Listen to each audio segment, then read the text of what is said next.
जगराहाटीप्रमाणे चालणारी माणसं तर आपण रोजच पाहतो, पण जगराहाटी बदलण्याची आकांक्षा बाळगून हिमतीने प्रवाहाविरुद्ध पोहणारी माणसं फार थोडी असतात. आजच्या आपल्या संवाद कार्यक्रमात अशीच दोन व्यक्तिमत्व, दिसायला आणि वागायला अत्यंत साधी पण उत्तुंग विचार बाळगणारी आणि ते विचार प्रत्यक्ष जगणारी व्यक्तिमत्व आपल्याला लाभली आहेत. श्री दिलीप कुलकर्णी पुण्यासारख्या प्रगत शहरात टेल्कोसारख्या सुप्रसिद्ध कंपनीत इंजिनियर आणि भरपूर मान धन देणारी नोकरी सोडून थेट कोकणातल्या अत्यंत दुर्गम गावात जाऊन ते राहायला लागले. पर्यावरण संरक्षण हा केवळ बोलण्याचाच नव्हे तर जगण्याचा विषय आहे, हा त्या पाठीमागचा हेतू.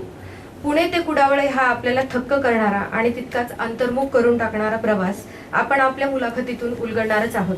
एक पर्यावरण तज्ज्ञ लेखक आणि सम्यक विकासाची कल्पना मांडणारे दृष्टे म्हणून दिलीपजी ओळखले जातात. त्यांच्या सगळ्या संकल्पना प्रत्यक्षात आणताना तेवढेच समर्पण देणाऱ्या आणि त्यांच्या सौभाग्यवती वैद्या पूर्णिमाताई कुलकर्णी, शिक्षण आणि आयुर्वेद तज्ज्ञ, उत्तम योग शिक्षिका आणि पर्यावरण स्नेही. आपणा उभयंताचे मी डॉक्टर हेडगेवार रुग्णालयात स्वागत करते आणि गजानन सरांना विनंती करते की त्यांनी दिलीपजींचे स्वागत करावे.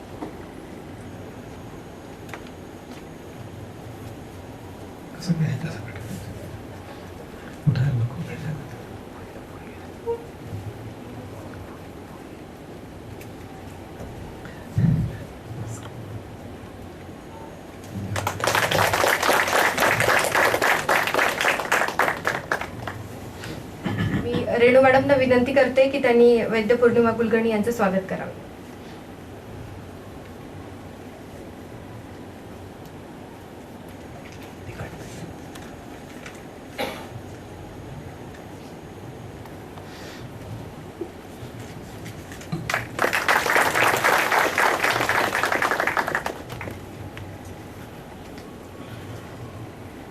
आपण आता ज्या कार्यक्रमासाठी इथे सगळे जमलेलो आहेत त्यांचा आपण जीवनपट आपल्या प्रश्नातून उलगडून दाखवण्याचा आम्ही तिघांनी थोडा प्रयत्न करण्याचा केलेला आहे. तर आम्ही कार्यक्रमाला सुरुवात करतो.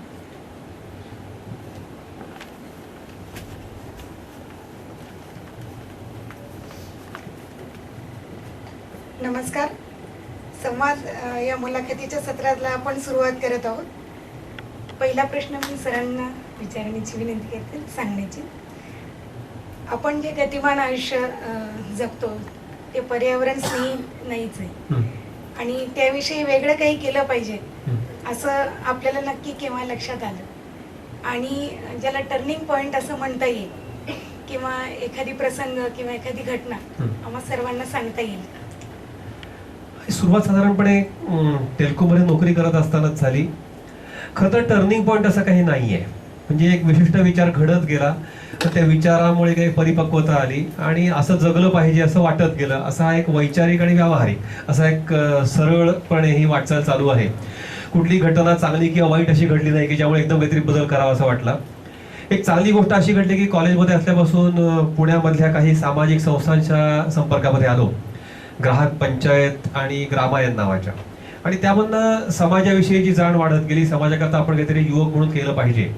फक्त पैसे कमावणं आणि जास्तीत जास्त चांगलं जीवन जगणं, जीवन असतं ज्याचं उच्च आहे अशा तऱ्हेचं असं न मानता आपले सगळे जे काही शक्ती, बुद्धी, अर्थप्राप्ती आपण जी करतो ही सगळी समाजाकरताही त्याचा काही एक आपण उपयोग केला पाहिजे असं हेतून वाटत गेलं. आणि त्याच वेळेला काही चांगल्या लोकांच्या संपर्कात आल्यामुळे सगळ्या नेमक्या समाजाच्या समस्या काय आहेत आणि त्यावरती आपण काय उत्तर शोधलं पाहिजे ह्या एका विचाराला चालना मिळाली.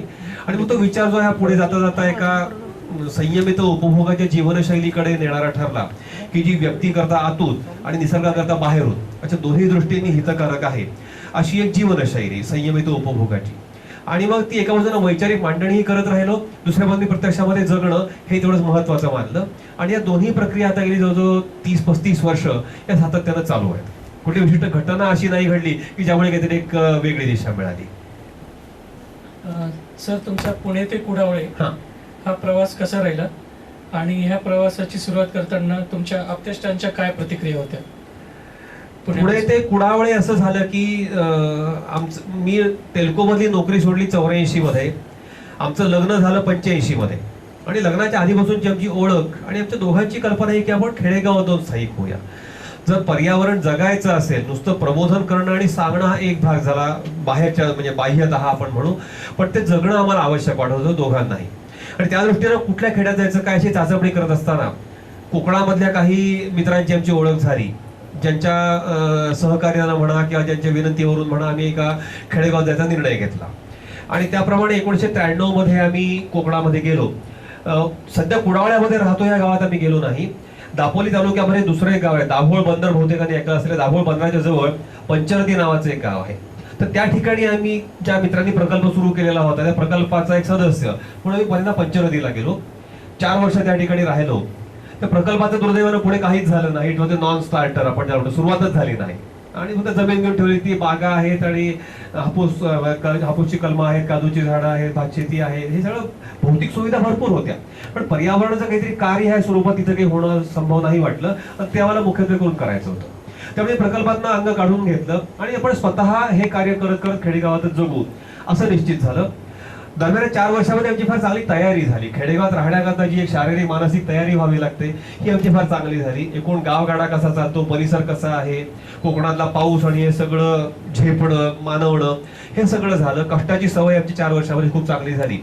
आणि मग आता आम्ही 1997 मध्ये कुडावळ्यामध्ये आमचं सध्या जिथे आम्ही राहतो, जे आपण आता इथे पाहिलं घर, त्या घरामध्ये आम्ही राहायला आलो. आणि आता 18 वर्ष आम्ही त्या ठिकाणी राहतो आहोत. अशी एकूण आता 23 वर्ष झाली आम्ही कोकणामध्ये राहतो आहोत. आणि याचं बाबतीत म्हणाल तर लोकांना एका बाजूने कौतुकही वाटतं, पण ही थोडीशी अजून लोक असे तुमचं कौतुक करण्यापुरते मर्यादित राहतात. घरातल्या लोकांना थोडासा, म्हणजे सुद्धा माझ्या घरातल्या लोकांना हा वेडेपणा अजूनही वाटतो. म्हणजे आईचं म्हणणं अजून की तू टेल्कोतली नोकरी सोडून तुला हे सगळं करायची काय नडलं होतं, पुस्तकं तू टेल्कोतली नोकरी करत असताना लिहू शकला असतास, खेड्यात जायची काय गरज आहे. सुदैवानं पौर्णिमाच्या माहेरच्या बाजूनं खूपच चांगला पाठिंबा होता, कारण तिथे वडील मुळामध्ये संघाचे प्रचारक, एकनाथजी नारायणच्या बरोबर ते आसाममध्ये प्रचारकही होते.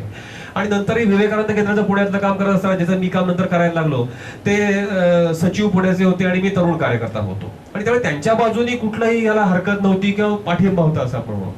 आमच्या घरचं वातावरण टिपिकल मध्यमवर्गीय चौकटीतलं होतं. वडील शासकीय अधिकारी आणि त्यामुळे 11 ते 5 काम केल्यानंतर दुसरं काहीच विश्व नाही ज्यांना. आणि त्यामुळे हे सगळं काहीतरी वेगळं करतोय आपला मुलगा, हे पचनी पडणं थोडंसं अवघड गेलं.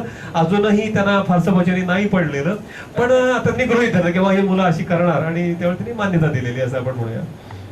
इतर नातेवाईक कौतुकाने आमच्याकडे पाहतात, पण ते पुन्हा कौतुक तुमचं करण्यापुरतं आहे. तुम्ही तसे जगू शकाल का, असं किंवा जगाल का विचारलं तर त्याचं उत्तर नकारात्मक असतं. त्यांच्या लिमिटेशन्स आहेत त्यांच्या.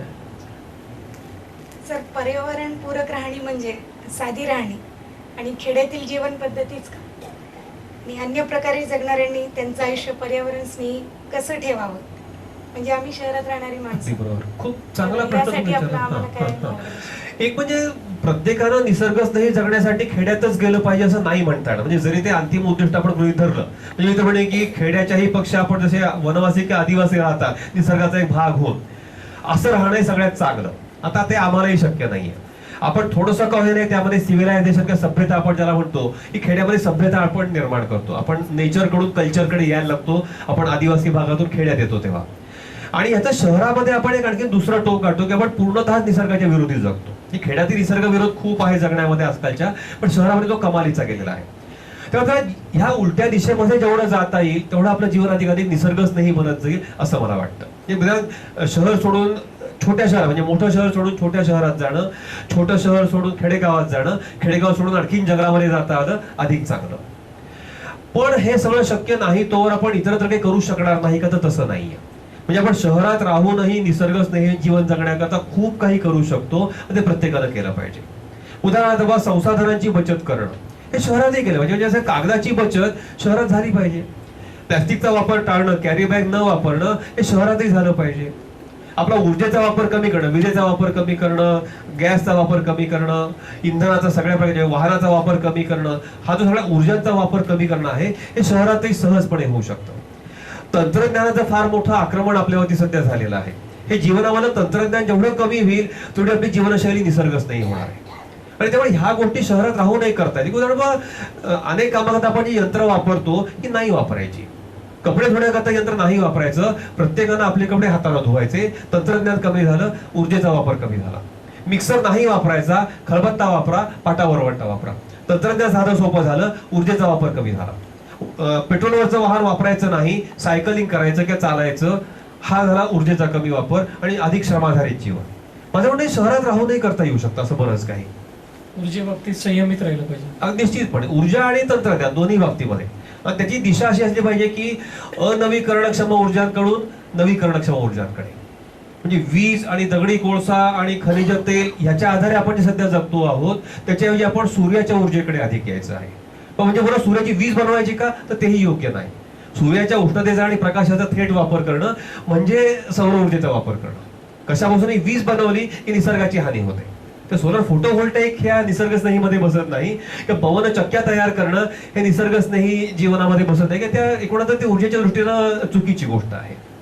त्यालाच आपण अपारंपरिक ऊर्जा, जो आता परवलीचा शब्द आहे, हा, पण तो चुकीचा आहे. म्हणजे मी कधी कधी शब्दाचं मला गमत वाटते की ज्या ऊर्जा फक्त 200 वर्ष वापरामध्ये आहेत त्या आपल्या पारंपरिक ऊर्जा झाल्या. म्हणजे दगडी कोळसा किंवा पेट्रोलियम तेल किंवा वीज, आणि त्याच्या आधी हजारो वर्ष माणूस वापरतो आहे त्या अपारंपरिक म्हणायच्या. हे कसं काय मला कळलं नाही. आणि त्यामुळे माझ्या मुळात शब्द चुकीचे आहेत. पण तथाकथित ज्या अपारंपरिक म्हणतो ह्या ऊर्जा ही निसर्गस्नेही नाहीत हे आपण लक्षात ठेवायचं. सोलार पॅनेल पासून वीज बनवणं ही ग्रीन एनर्जी नाही. विंडमिल पासून वीज बनवणं, पवनचक्की पासून वीज बनवणं ही निसर्गस्नेही नाही. याचं कारण असं आहे की एंट्रॉपी नावाची एक फिजिक्स मध्ये जी काही संकल्पना आहे ती आपल्याला असं सांगते की कुठल्याही गोष्टीचं ऊर्जेमध्ये म्हणजे विजेमध्ये रूपांतर करत असताना एनर्जी एफिशियन्सी फार कमी होत जाते. एक सोलर पॅनेल तयार करायकरता आधी जेवढी ऊर्जा खर्च करावी लागते तेवढी ऊर्जा त्या सोलर पॅनेल पासून आयुष्यभरामध्ये आउटपुट म्हणून मिळत नाही. तो निगेटिव्ह प्रोड्युसर ऑफ एनर्जी. हेच विंडमिलच्या बाबतीमध्ये आहे, हेच अणुविजेच्या बाबतीमध्ये आहे, हेच औष्णिक आणि जलविद्युत केंद्रांच्या बाबतीमध्ये आहे. त्यामुळे सगळ्या ऊर्जा आपण संपवत नेतो आहोत, आपण अधिकाधिक काय म्हणतो ऊर्जेच्या बाबतीमध्ये विनाशाकडे जातो आहोत. आणि त्यामुळे कुठल्याच ऊर्जा योग्य नाही. सूर्याचा प्रकाश आणि उष्णता थेट वापरणं, वाऱ्यामध्ये जे काही कपडे सुकवणं किंवा धान्य सुकवण्याकरता ते वापरणं हाच योग्य उपयोग आहे त्यांचा.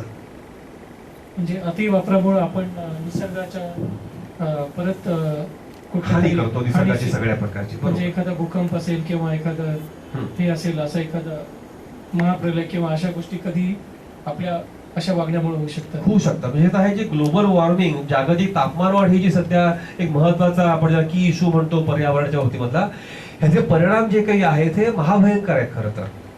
आणि आज असं मानलं जातं की हे जे कार्बन डायऑक्साईड हवेमधला वाढतो आहे बेसिकली या सगळ्या इंधनांच्या वापरामुळे. कार्बन डायऑक्साईड आपण हवेमध्ये सोडतो. दगडी कोळसा जाळला औष्णिक विजेकरता हवेत कार्बन डायऑक्साईड सोडला. पेट्रोलियम तेलाचा पेट्रोल किंवा डिझेल म्हणून वापर केला, आपण कार्बन डायऑक्साईड हवेमध्ये सोडला. आणि हा कार्बन डायऑक्साईड जो काही वाढतो आहे, जो प्रमाण फार भयंकर वेगानं वाढतंय. औद्योगिक क्रांतीच्या सुरुवातीच्या काळामध्ये जो 280 पार्ट्स पर मिलियन, दशलक्षामध्ये 280 भाग, हे जे 250 वर्षापूर्वी प्रमाण होतं, हे आता दशलक्षामध्ये 400 भाग एवढं झालेलं आहे. आणि हे अवघ्या 10 वर्षामध्ये जेव्हा 420 पार्ट्स पर मिलियन ह्या एका स्टेजला पोहोचेल तेव्हा अपरिवर्तनीय परिणाम, दुष्परिणाम आपण त्याला म्हणतो, हे पृथ्वीच्या पर्यावरणावरती होणार आहेत. अवघ्या 10 वर्षामध्ये 2025 ही एक लिमिट सगळ्या तज्ञांनी ठरवलेली आहे. आणि त्याला जे की प्रचंड महाप्रलयासारख्या गोष्टी म्हणजे चक्रीवादळ प्रचंड प्रमाणात होणं, सुनाम्या मोठ्या प्रमाणात येणं, भूकंपाचं प्रमाण वाढणं, बर्फाच्या रूपात डोंगरावरती हे पर्वतावरती बर्फ आहे ते वितळणं, त्यामुळे समुद्राची पातळी वाढणं, समुद्राच्या पाण्याचं प्रसरण होणं आणि समुद्राने जमिनीवरती आक्रमण करणं, मोठमोठे भूभाग हे सगळे जमिनीखाली जमीन गिळंकृत केले जाणं समुद्राकडनं, रेन पॅटर्न बदलणं, पावसाचा जो पॅटर्न आहे तो, त्यामुळे पिकं योग्य प्रकारे न घेता येणं, धान्योत्पादन त्यामुळे घटणं, हे सगळे जे अपरिवर्तनीय परिणाम होतील हे आपली काय पृथ्वीवरच्या संपूर्ण जीवनावरती भले मोठे दुष्परिणाम करतील. म्हणजे मानवजातीवर तर करतील, पण फार मोठ्या प्रमाणात आपण इतरांची देखील, इतर जीवजातींची हानी करू. निसर्गाची हानी होईल का? माझं म्हणणं हानी होणार. निसर्ग पुन्हा सुस्थापित होईल एक 500 वर्षांनी, 1000 वर्षांनी, 2000 वर्षांनी. मात्र माणूस जात जी काही आहे ही वाईपआउट झालेली असेल निसर्गामधनं. त्यामुळे मला वाटतं की आपण स्वार्थाकरता निसर्गस्नेही जीवन जगलं पाहिजे. निसर्गाकरता काही करायचीच गरज नाही. निसर्ग समर्थ आहे स्वतःला पुन्हा संतुलित करायला. आजच्या जगात जी ई गॅजेट्स, इलेक्ट्रॉनिक गॅजेट्सची जी भडीमार चालू आहे, एका घरात कमीत कमी 5 ते 10 गॅजेट्स आहेत. त्याचा याच्यावरती कसा हे होतोय? खूपच मोठं. कारण सगळी इलेक्ट्रॉनिक गॅजेट तयार करायकरता ऊर्जा लागते, चालवायकरता ऊर्जा लागते, आणि ह्यामध्ये जो ई कचरा तयार होतो ह्याचं पुढे काय करायचं ह्याची उत्तर आपल्यापाशी नाहीत. आणि त्यामुळे फार मोठं जगामधल्या एकूण कचऱ्यापैकी ई कचऱ्याचं अतिरेकी प्रमाण आहे. आणि या सगळ्यामध्ये विषारी धातू आहेत. आणि हे विषाऱ्यातून पुढे काय करायचं आपल्याला माहित नाही. प्लास्टिकचा फार मोठा वापर होतो इलेक्ट्रॉनिक सगळ्या इक्विपमेंट्समध्ये. आणि हल्ली असं होतं की हा सगळा ई कचरा गोळा होतो नाही असं नाही, कारण त्याला थोडासा काहीतरी उपयुक्तचे धातू होतात, त्यामध्ये सोन्याचा काही भाग आहे, तांब्याचा काही भाग आहे, असे सगळे उपयुक्त धातू जे आहेत हे काढून घेतले जातात की ज्याचं प्रमाण आपण धरू की 5 ते 10% आहे. आणि बाकी 90% किंवा 95% जो ई कचरा आहे हा नुसता फेकून दिला जातो. तो लँडफिल म्हणून वापरायचा किंवा जाळून टाकायचा. तो जाळला तर डायऑक्सिन सारखी द्रव्य हवेमध्ये आपण सोडतो की जे महाभयंकर विषारी आहेत, कॅन्सर निर्माण करणारी, आणि जमिनीखाली काढला तर पाण्याबरोबर ती सगळी लीच आउट होतात आणि पुन्हा पाणी विषारी बनतं, जमीन विषारी बनते. तेव्हा सगळं ई कचऱ्याचं काय करायचं फार मोठी समस्या आज आपल्या पुढे आहे, जिला उत्तर नाही. ते वापरताना फार बरं वाटतं की मॉडर्न लाईफस्टाईल मी जगतो आहे इलेक्ट्रॉनिक गॅजेट्स वापरून, त्याची किंमत जी काही आहे ती आपल्याला फार मोठी मोजावी लागणार आहे. इव्हन आपण जो ईमेल करतो किंवा हो. SMS करतो त्याच्यातनं पण काही अगदी प्रभावायू अगदी हे मोबाईलमुळे अनेक प्रकारचे तोटे होतात. आपण ते मान्य करत नाही, कारण शेवटी मोबाईल ही इंडस्ट्री वाढायला हवी आहे, त्यामुळे खोटे रिपोर्ट प्रसिद्ध होतात. पण मोबाईलमुळे आणि पहा, मोबाईलचा तरी सांगतात की आपण ज्या 3 महत्वाच्या शरीरामधले अवयव आहेत, मेंदू, कानापाशी आपण धरला मेंदूच्या जवळ राहतो, आपण तो वरच्या खिशामध्ये ठेवतो की जे हृदयाच्या जवळ आहे, किंवा काही जण अशा खालच्या पॉकेटमध्ये ठेवतात की ते जननेंद्रियाच्या जवळ आहे. पण नेमक्या 3 ठिकाणी ह्या एका महाभयंकर इक्विपमेंटची आपण स्थापना केलेली आहे. त्याच्या शरीरावरती तोटे होत आहेत, मेंदूच्या वरती काही दुष्परिणाम होतात असं काही अभ्यासामध्ये आढळून आलेलं आहे. आणि ईमेल करणं काय सगळं करणं काय ह्याच्याकरता प्रचंड ऊर्जा खर्च होतो. म्हणजे आपण आपल्याला की ईमेल मी आपल्याला की कागद वाचवतो, अरे कागद आपण वीज खर्च करतो.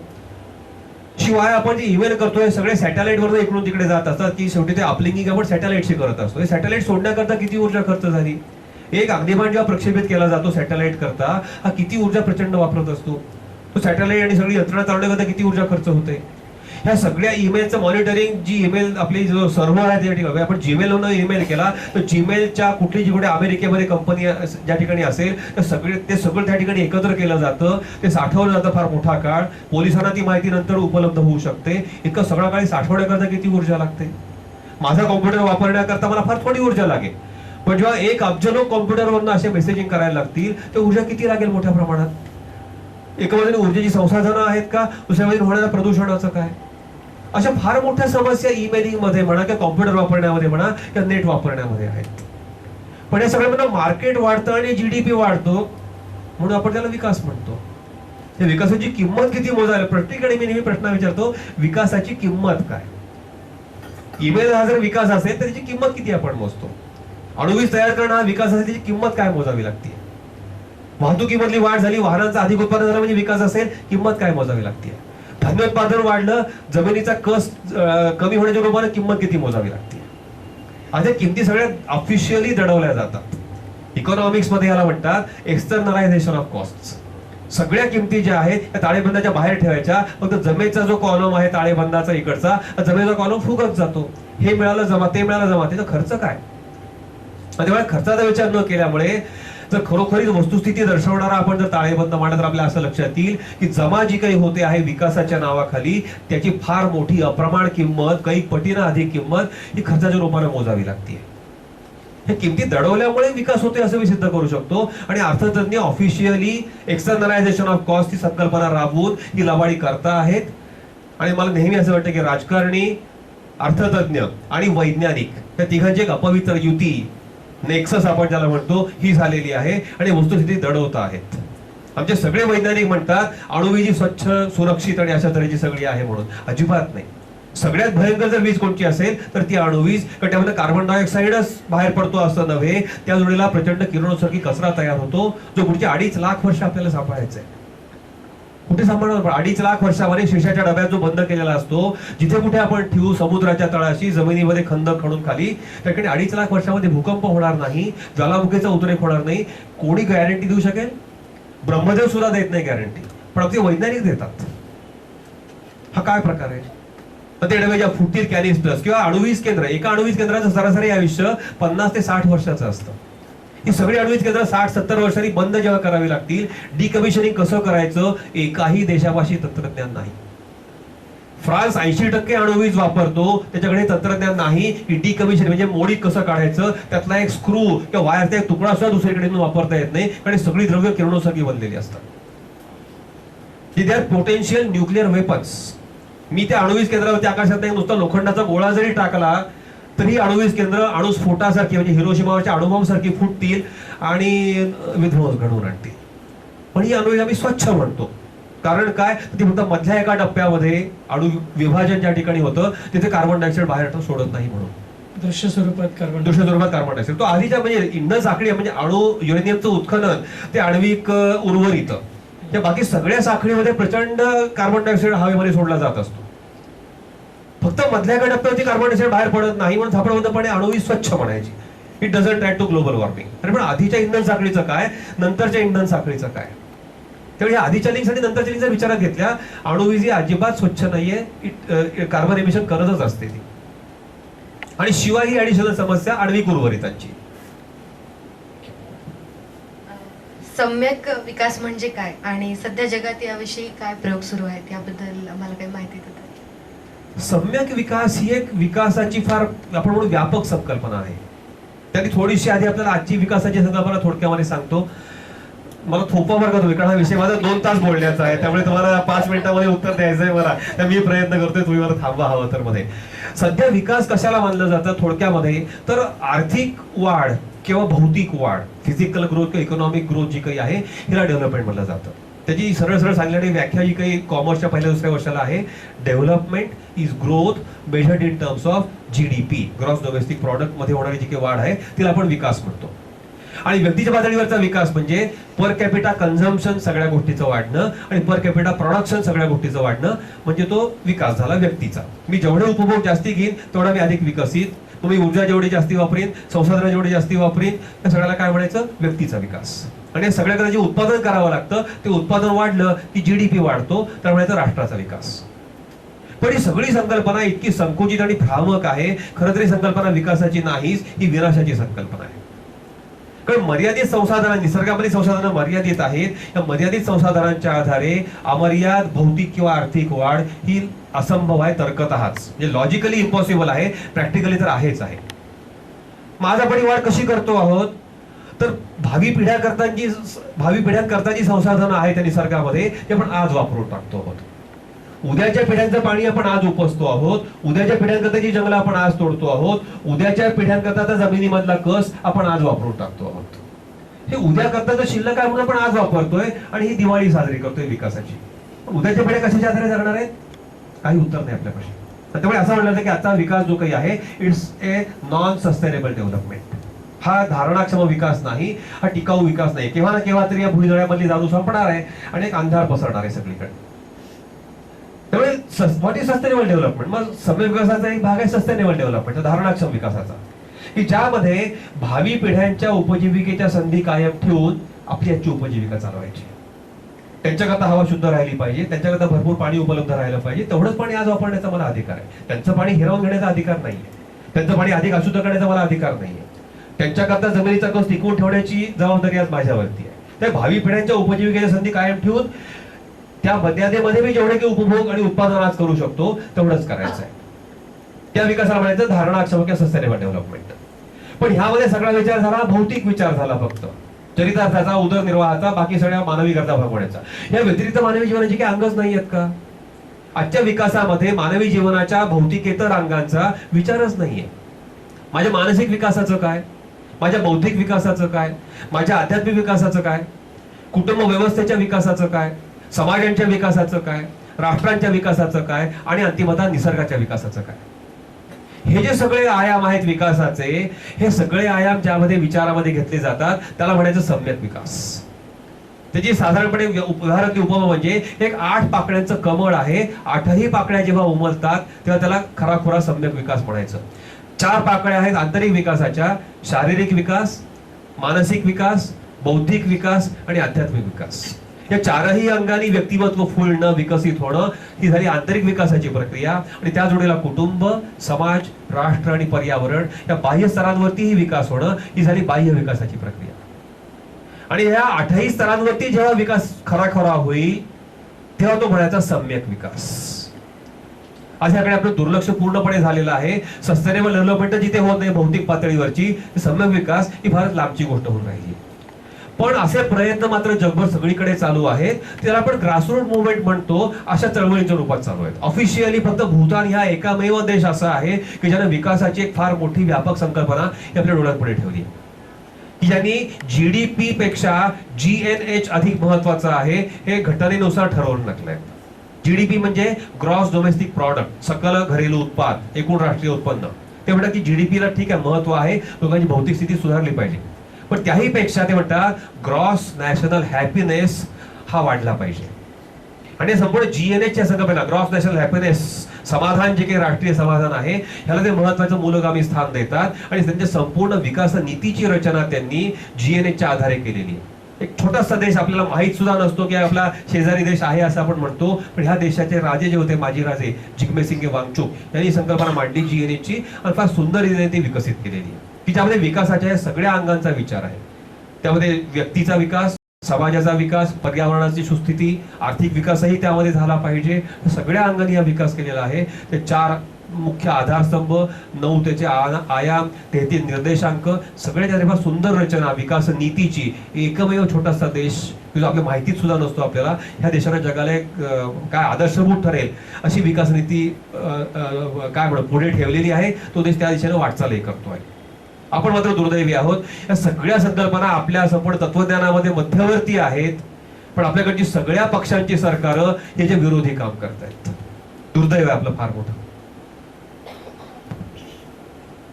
पुढचा प्रश्न आपण पौर्णिमाताईंना विचारतो आहोत.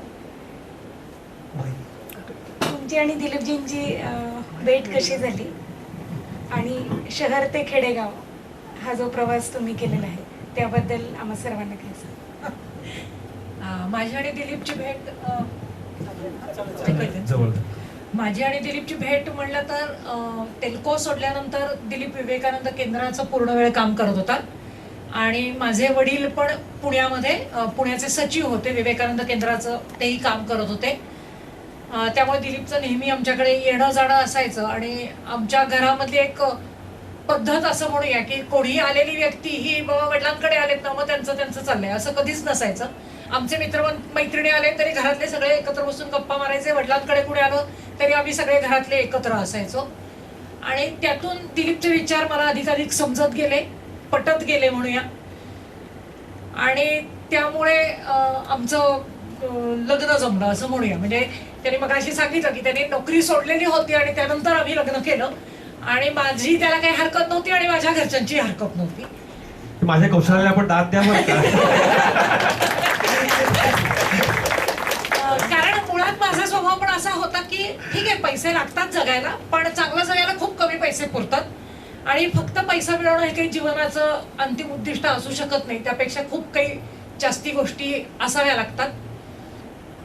आणि दुसरं एक जे मुख्य कारण असं म्हणूया की आपलं बोलणं, उक्ती आणि कृती यामध्ये अंतर नसणं किंवा कमीत कमी असणं हे मलाही भावणारं होतं आणि त्यालाही भावणारं होतं. आणि त्यामुळे आमचे विचार जुळले. मी कॉलेजमध्ये असताना विद्यार्थी परिषदेचं कार्य करायची आणि त्यामुळे टिपिकल त्या वयामध्ये जे हे उद्दिष्ट असतं परिषदेच्या प्रत्येक कार्यकर्त्याचं की शिक्षण संपल्यानंतर 1-2-4 वर्ष तरी पूर्ण वेळ कार्यकर्ता व्हायचं आणि त्यानंतर मग काही पुढचा विचार करायचा. तसंच माझंही उद्दिष्ट होतं. पण सुदैवाने म्हणू दुर्दैवाने म्हणू की शिक्षण चालू असतानाच आमचं लग्न होऊन गेलं, त्यामुळे तो विचार बाजूला पडला. पण साहजिकच एक पूर्ण वेळ सामाजिक कार्य करत राहण्याचं एक जे माझं स्वप्न होतं, तर ते मला असं वाटतं की 2-4 वर्ष पूर्ण वेळ काम करून नंतर रुटीन आयुष्य जगणं यापेक्षा आयुष्यभर पूर्ण वेळ कार्य करण्याची एक संधी मला या रूपाने प्राप्त झाली. आणि त्यामुळे हा निर्णय आम्ही घेतला असं म्हणून. आणि ग्रामीण भागाकडे म्हणाल तर मुळात मी म्हणलं असं की मुळात हा विचार आधी दोघांचा जमला आणि मग लग्नाचा निर्णय झाला. त्यामुळे तिथे कुठेही मनात संदेह निर्माण होण्याचं काही कारणच नव्हतं की आपण ग्रामीण भागात जाणार आहोत, हे आधीपासूनच ठरलेलं होतं. आयुर्वेद हे निसर्ग आणि पर्यावरण पूरकच आहे, हे तुम्ही दररोजच्या जगण्यातून सिद्ध केलंय. याविषयी जरा सविस्तर माहिती सांगा ना. साधारणपणे आयुर्वेदाकडे उपचार पद्धती म्हणून बघण्याचा एक दृष्टिकोन समाजाचा आहे. पण आयुर्वेदामध्ये स्वस्थवृत्त हा भाग जो आहे, इथंही मराठा आयुर्वेद ग्रॅज्युएट्स बऱ्यापैकी असतील, तर स्वस्थवृत्त हा जो भाग आहे की स्वास्थ्य प्राप्तीसाठी आपली दिनचर्या आणि ऋतुचर्या कशी असली पाहिजे, तर हा माझ्या दृष्टीने जास्ती महत्त्वाचा भाग होता. आणि जसं आम्ही म्हणलं की निसर्गस्नेही जगणं हा पर्यावरणाच्या रक्षणासाठी एक मूलभूत हे असला पाहिजे आणि तो आपण केला पाहिजे. तर त्याचप्रमाणे आपल्याला पॉझिटिव्ह हेल्थच्या दृष्टीने सकारात्मक आरोग्य प्राप्ती जर करायची असेल तर आयुर्वेद जगणं हाही एक मूलभूत भाग आपल्या आयुष्यामध्ये असला पाहिजे. हे आमच्या दोघांच्या मनामध्ये पहिल्यापासून होतं. आणि त्यामुळे दिनचर्या ऋतुचर्येमध्ये जे की मार्गदर्शन आयुर्वेदामध्ये केलेलं आहे ते जगण्याचा प्रामाणिक प्रयत्न आम्ही करतो. पूर्णपणे नाही जमत हे मान्य करते, पण जास्तीत जास्त निदान ऋतुमानानुसार आहार विहार असणं, नियमित व्यायाम असणं, झोप, व्यवस्थित विश्रांती होणं, म्हणजे आम्हाला असं वाटतं की आहार, व्यायाम आणि झोप या 3 गोष्टींमधली जर नियमितता आपण पाळली तर आरोग्यप्राप्ती निदान 80-90% निश्चितपणे होऊ शकते. आणि त्या दृष्टीने आम्ही प्रयत्न करतो आणि त्याचे रिझल्ट्सही आम्हाला निश्चित मिळालेत की आज आमच्या लग्नाला 30 वर्ष झाली, पण 30 वर्षामध्ये माझी 2 बाळंतपणच सोडली. तर कुठल्याही कारणासाठी आमच्या घरातल्या कुठल्याही सदस्याला कधीही एकही दिवस हॉस्पिटलमध्ये ऍडमिट करावं लागलं नाही, किंवा खरं सांगायचं तर डॉक्टरकडे पण फारसं जावं लागलं नाही, की घरगुती उपचार ज्याला म्हणून किरकोळ आजारांसाठी तेवढ्यावर आमचं भागलेलं आहे. आणि एक मुद्दा मला जोडेल की आयुर्वेदाने सांगितलेली जीवनशैली आणि निसर्गस्नेही जीवनशैली म्हणजे पर्यावरणाच्या करता योग्य जीवनशैली ह्या एकच आहेत. खरं तर ह्यात भेद नाहीच आहे. आयुर्वेदीय जीवनशैली निसर्गस्नेही आपोआप बनूनच जाते. आणि असं मला म्हणजे दोन्ही अंगाने ती जीवनशैली समानच आहे असं मला ह्यामध्ये सांगावं असं वाटतं. अग्निहोत्र तुम्ही रोज अग्निहोत्र हो, तुमचं नियमित असतं, हो. त्याबद्दल आम्हा सगळ्यांना थोडी माहिती द्याल का? अग्निहोत्र ही जुन्या काळचं अग्निहोत्र वेगळं की ज्या ठिकाणी अग्नी टिकवून ठेवणं, त्याचं पूजन करणं, असे एक अग्निहोत्री नावाचे विशिष्ट ब्राह्मणांची एक काय म्हणूया परंपरा होती. तशी आता राहिलेली नाहीये. पण अक्कलकोटचे गजानन महाराज यांनी अशी कल्पना मांडली की वायुमंडलाच्या शुद्धीकरता आपण जर सूर्योदय आणि सूर्यास्त हे निसर्गामध्ये 2 महत्वाचे बिंदू आहेत असं म्हणतो की सूर्य उगवत होती वेळ आणि बरोबर सूर्य मावळत होती वेळ. ह्या जर विशिष्ट वेळेला आपण गायीच्या शेण्या म्हणजे आधी पेटवून बरोबर त्याची आग तयार झालेली असताना अक्षता आणि तुपामध्ये गाईच्या तुपामध्ये माखलेल्या अक्षता याचे 2 छोटेसे मंत्र म्हणून आहुती दिली तर ती वातावरण शुद्धी करता फार उपयोगी ठरते. आणि आम्हाला असं वाटलं की आपण हा प्रयोग करू. आपण जर पर्यावरणाचं काम करतो, प्रदूषण खूप वाढतं आहे. आता म्हणजे काय चांगली किंवा वाईट गोष्ट म्हणजे कुडाळे प्रदूषणच नाहीये खरं तर. म्हणजे अग्निहोत्र खरं तर ज्या ठिकाणी प्रदूषण जास्तीत जास्त होतं तिथे केलं पाहिजे. आम्ही अग्निहोत्र म्हणजे वातावरण शुद्धीकरण तर करतोच, पण थोडी आम्हाला लवकर उठण्याची सवय लावावी म्हणून आम्ही ते खरं सुरू केलं. 2001 मध्ये सुरू केलं आणि नियमितपणे कुडाळ्यात ज्या वेळेला असतो आमच्या दोघांपैकी एक किंवा दोघंही जण तर कुडाळ्याचे रोज काय आम्ही दोघं इथे आलोय बंद आहे, ठीक आहे, 4 दिवस काही बिघडत नाही किंवा आम्ही चालवून घ्यावं लागेल. पण लवकर आम्हाला झालं की तिथे मातीचं घर बांधलं आणि खिडक्या ज्या होत्या लाकडाच्या होत्या, म्हणजे लाकडी फळ्या असल्या आणि वरती कवलं. त्यावेळेस सगळं रात्री थंडीमध्ये बंद करून झोपलं की सूर्य उगवला हे सुद्धा कळायचं नाही. आणि केव्हा जरी एकदम जागेची जागा पडलं 7:30 वाजले, सूर्य केव्हाच उगवून गेला, आता काय करायचं मग उशीर थोडा कामाला होणं बघा. पण कामाची घाई नव्हती, मुलांची 10-10:30 शाळा असायची, ते उशीर होणं चालायचं. म्हणजे हे काय बरोबर नाही, आपण थोडंसं लवकर उठलं पाहिजे. मग मी अग्निहोत्र मुद्दाम स्वीकारला की आपण केव्हा सूर्योदयाच्या आधी अर्धा तास उठू, सगळं तोंड धुणं शौचमुख मार्जन करायचं आणि मग अग्निहोत्राला बरोबर सूर्योदयाच्या वेळेला आपण बसायचं. आणि त्यामुळे खरोखर आता आम्हाला असं की आम्हाला गजराशिवाय सूर्योदयाच्या आधी अर्धा तास सध्या जाग येते. त्यामुळे जीवनशैली सूर्याशी जोडली गेली की ज्यावेळी झालं पाहिजे सूर्याची जोडलेली जीवनशैली ही असते पाहिजे. म्हणजे सूर्योदयाच्या आधी उठणं हे आम्हाला जमायला लागलं आता. त्यामुळे आता आम्ही असं होतं की गजर न लावताही आम्हाला सूर्योदयाच्या आधी म्हणजे उन्हाळ्यामध्ये जेव्हा 6 वाजता सूर्योदय होतो आम्ही 5:30 ला उठतो. सध्या हिवाळी दिवसामध्ये साधारणपणे 7-7:15 ला सूर्योदय होतो, आम्ही 6:30 ला उठतो. ती वेळ पुढे मागे होते. आम्ही गजर लावून मुद्दाम अमुक वेळेला उठायचं असं करत नाही, पण सूर्योदयाच्या आधी उठणं हे जमायला लागलं. त्याचे आरोग्यावरती जो काही सुपरिणाम आहे हा आम्हाला उपयोगी ठरतो. धन्यवाद सर. तर शेवटच्या प्रश्नाकडे येत आहे. आमच्या संस्थेमध्ये आम्ही असं समजतो की आम्ही बरेचसं चांगलं सामाजिक काम करतो. आमच्यासाठी तुम्ही तुमचा जो काही मागचा एक आमच्या संदर्भात अनुभव असेल आणि आत्ताही आला तर तुम्ही काही मार्गदर्शन करू शकाल का पर्यावरण स्नेहासाठी? हा म्हणजे तो संस्थेसाठी तर असेल, माझं म्हणणं प्रत्येकानं आपलं जीवन जे काही आहे हे निसर्गस्नेही केलं पाहिजे. ही म्हणजे आता म्हणा ते प्री कंडिशन आहे. पुढच्या भावी काळामध्ये जर आपल्याला खरोखर टिकून राहायचं असेल म्हणजे विकसित होणं सोडून देऊ, अस्तित्व टिकून राहायचं असेल आपलं मानव जातीचं, तर आपल्याला निसर्गस्नेही जीवनशैली ही आम्हाला आणावीच लागेल. ती एकूणच जगण्याची एक मूलभूत अट आहे. म्हणजे कोणत्याही काळात माणूस निसर्गाविरोधी जगू शकत नाही. आपण काही चुकीच्या विचारांनी भारले गेलो त्यामुळे 250 वर्ष आपण हा निसर्गाविरोधी जगण्याचा एक विडा उचलला की कुठेतरी चुकीच्या संकल्पना विकासाविषयीच्या मांडल्या गेल्या तर आपण शिरोधार्य मानल्या.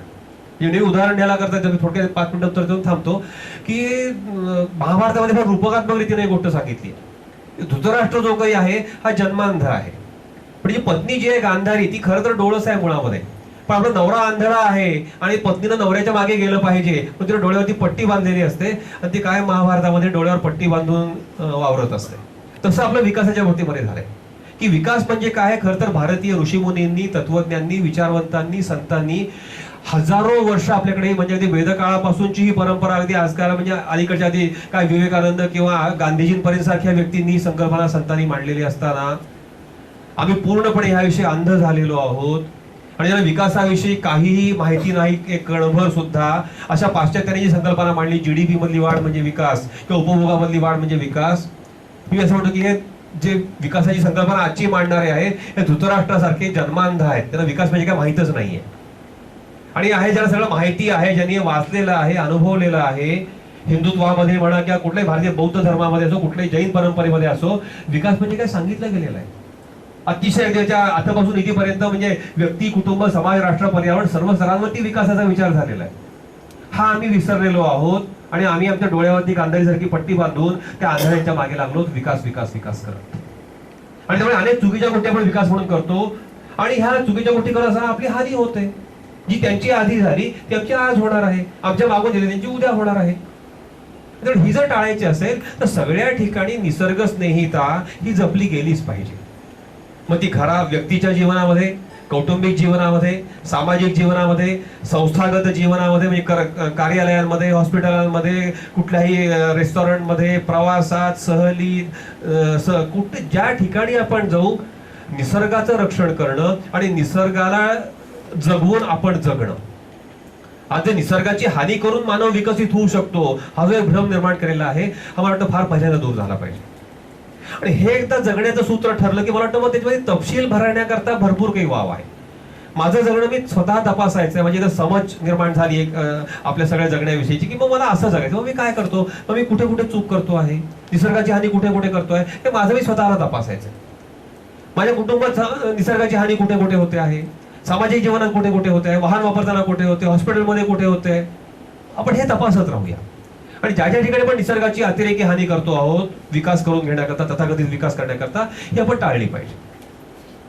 आणि 4R जे काही सूत्र आपण म्हणतो की 4Rs, इंग्रजीमध्ये R न सुरू होणारे 4 शब्द, ह्या एका सूत्राच्या आधारे आपण जर पुढे गेलो की पहिला R आहे रिफ्यूज. बऱ्याचशा गोष्टी ह्या आपल्याला नाकाराव्या जातील कारण ते निसर्गाची हानी करतात आणि माझी आतून हानी करतात.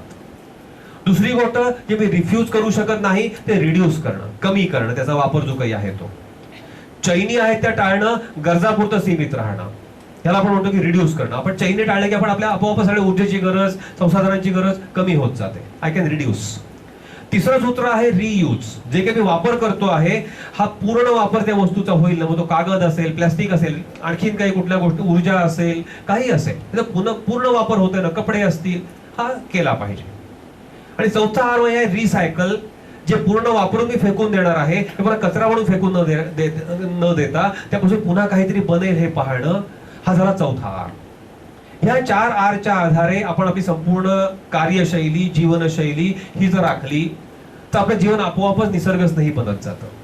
मग आपला ऊर्जांचा वापर कमी होतो, संसाधनांचा वापर कमी होतो, अनवीकरणक्षम ऊर्जा आणि अनवीकरणक्षम ऊर्जा संसाधनं ह्याकडून आपण नवीकरणक्षम ऊर्जा आणि नवीकरणक्षम संसाधनं ह्याकडे येतो.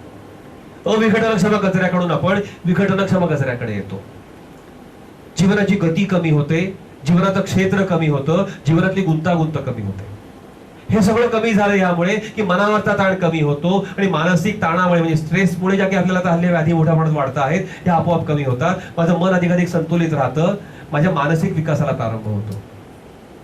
हे विचार असेल तर समजून घेणं हा माझा बौद्धिक विकास आहे. विकासाची योग्य संकल्पना कोणची, योग्य काय, अयोग्य काय ह्याची मला निवड करता येणं, विवेक माझा जागृत होणं, ही झाली बौद्धिक विकास. आणि ह्या सगळ्यामधून आपला जो खराखुरा विकास आहे आपण म्हणतो आध्यात्मिक विकास, नराचा नारायण होणं, या दिशेमध्ये पुढे जात राहणं, जाणीवांचा विस्तार होणं, evolution of consciousness, expansion of consciousness, ह्या झाला आध्यात्मिक विकास.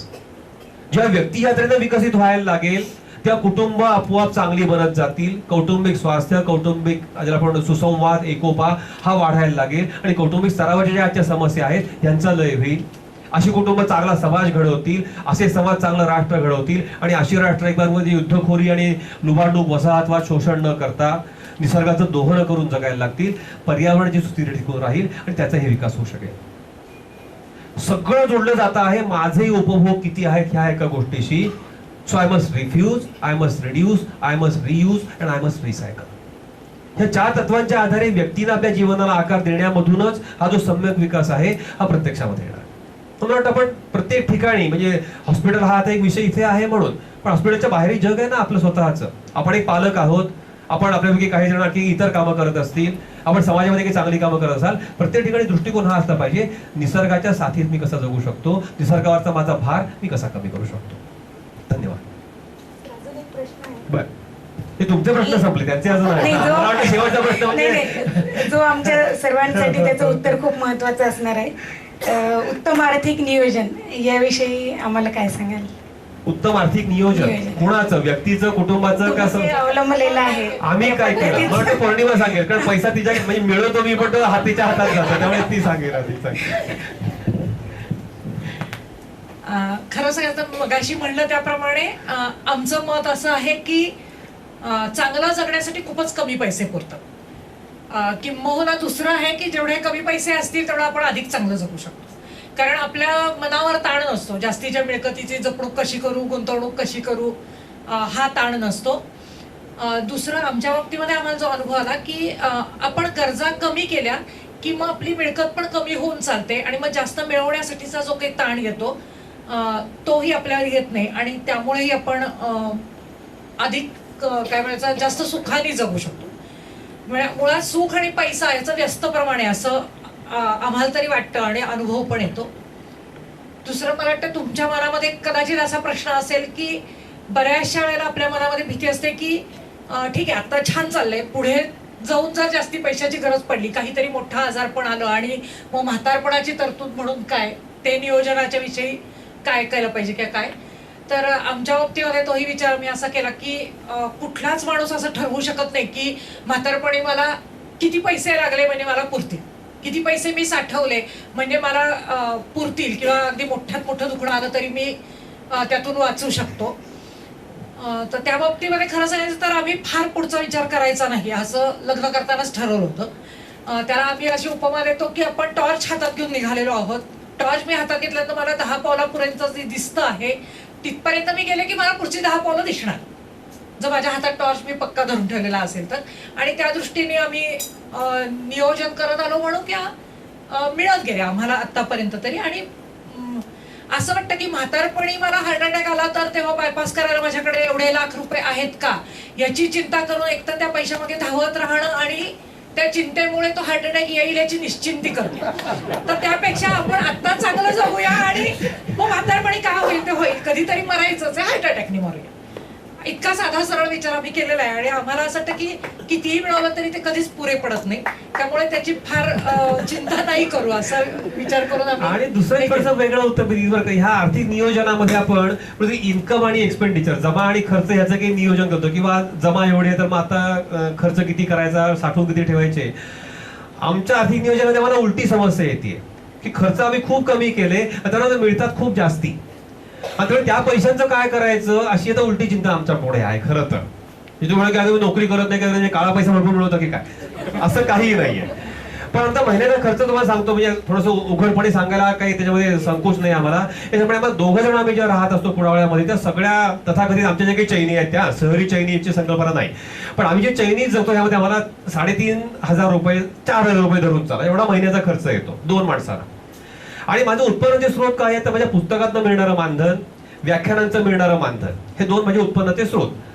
आणि झालं असं की ह्यामधनं बराच काळ खूप जास्ती पैसा मिळत राहिल्यामुळे पुस्तकं सुदैवानं चांगली जातात, राजीव सारखे चांगले प्रकाशक मला मिळाले, मानधन प्रामाणिकपणे मला देतात, आणि सगळ्यांना खूप जास्ती पैसा मिळत गेला. तर मी करायचं काय, मग एफडीला टाकायचे पैसे. या वर्षी आपल्याला खर्च एवढा झाला, उत्पन्न एवढं जास्ती झालंय, एवढे आपण एफडीला टाकू.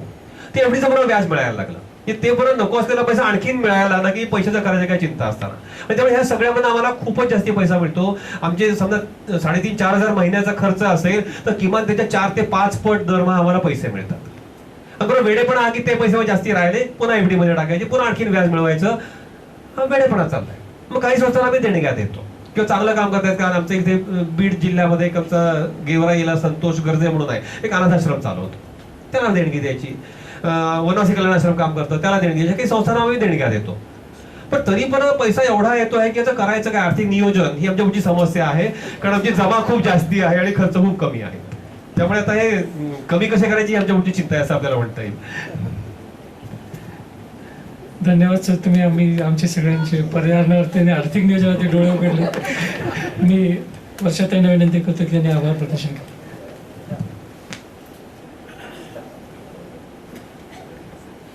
समारोपाकडे आपण वळतो आहोत. त्यापूर्वी मी डॉक्टर विकास रत्नबारकी सरांना विनंती करते की त्यांनी आलेल्या अतिथींचं डॉक्टर नरेंद्र कुलकर्णी सरांना विनंती करते की त्यांनी पाहुण्यांना सन्मान चिन्ह देऊन त्यांचा सन्मान करा.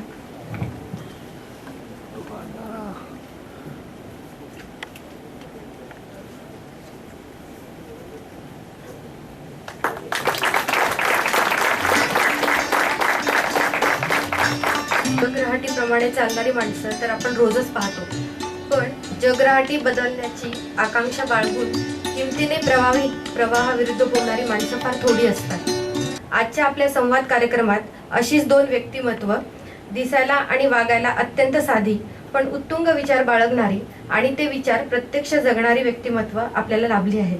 श्री दिलीप कुलकर्णी पुण्यासारख्या प्रगत शहरात टेल्कोसारख्या सुप्रसिद्ध कंपनीत इंजिनियर आणि भरपूर मान धन देणारी नोकरी सोडून थेट कोकणातल्या अत्यंत दुर्गम गावात जाऊन ते राहायला लागले.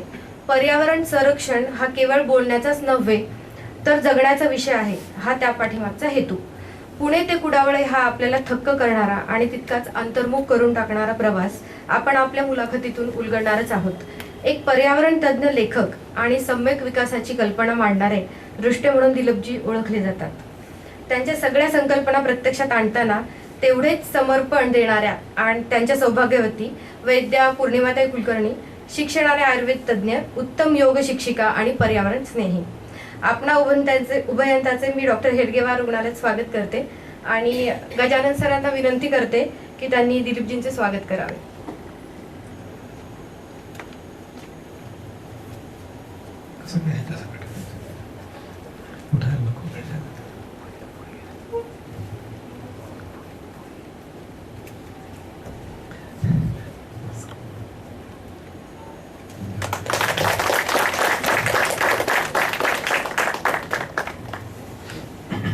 रेणू मॅडमना विनंती करते की त्यांनी वैद्य पौर्णिमा कुलकर्णी यांचं स्वागत करावे.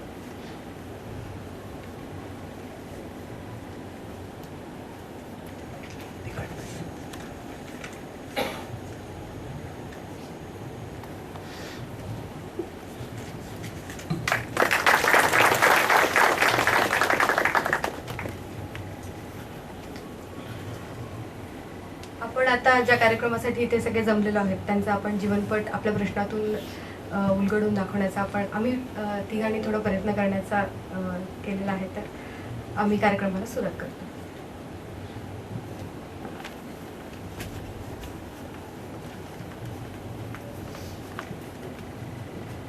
नमस्कार. संवाद या मुलाखतीच्या सत्राला आपण सुरुवात करत आहोत. पहिला प्रश्न मी सरांना विचारण्याची विनंती करते सांगण्याची.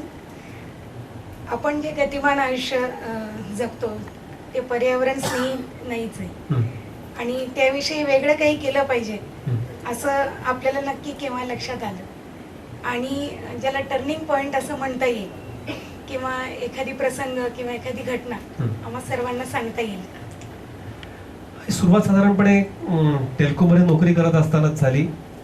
खरं तर टर्निंग पॉइंट असं काही नाहीये. म्हणजे एक विशिष्ट विचार घडत गेला तर त्या विचारामुळे काही परिपक्वता आली आणि असं जगलं पाहिजे असं वाटत गेलं. असा एक वैचारिक आणि व्यावहारिक असा एक सरळपणे ही वाटचाल चालू आहे. कुठली घटना चांगली किंवा वाईट अशी घडली नाही की ज्यामुळे एकदम काहीतरी बदल करावा असं वाटला. एक चांगली गोष्ट अशी घडली की कॉलेजमध्ये असल्यापासून पुण्यामधल्या काही सामाजिक संस्थांच्या संपर्कामध्ये आलो, ग्राहक पंचायत आणि ग्रामायण नावाच्या, आणि त्यामधनं समाजाविषयीची जाण वाढत गेली. समाजाकरता आपण काहीतरी युवक म्हणून केलं पाहिजे. फक्त पैसे कमावणं आणि जास्तीत जास्त चांगलं जीवन जगणं, जीवन असतं ज्याचं उच्च आहे अशा तऱ्हेचं असं न मानता आपल्या सगळे जे काही शक्ती, बुद्धी, अर्थप्राप्ती आपण जी करतो ही सगळी समाजाकरताही त्याचा काही एक आपण उपयोग केला पाहिजे असं हेतून वाटत गेलं. आणि त्याच वेळेला काही चांगल्या लोकांच्या संपर्कात आल्यामुळे सगळ्या नेमक्या समाजाच्या समस्या काय आहेत आणि त्यावरती आपण काय उत्तर शोधलं पाहिजे ह्या एका विचाराला चालना मिळाली.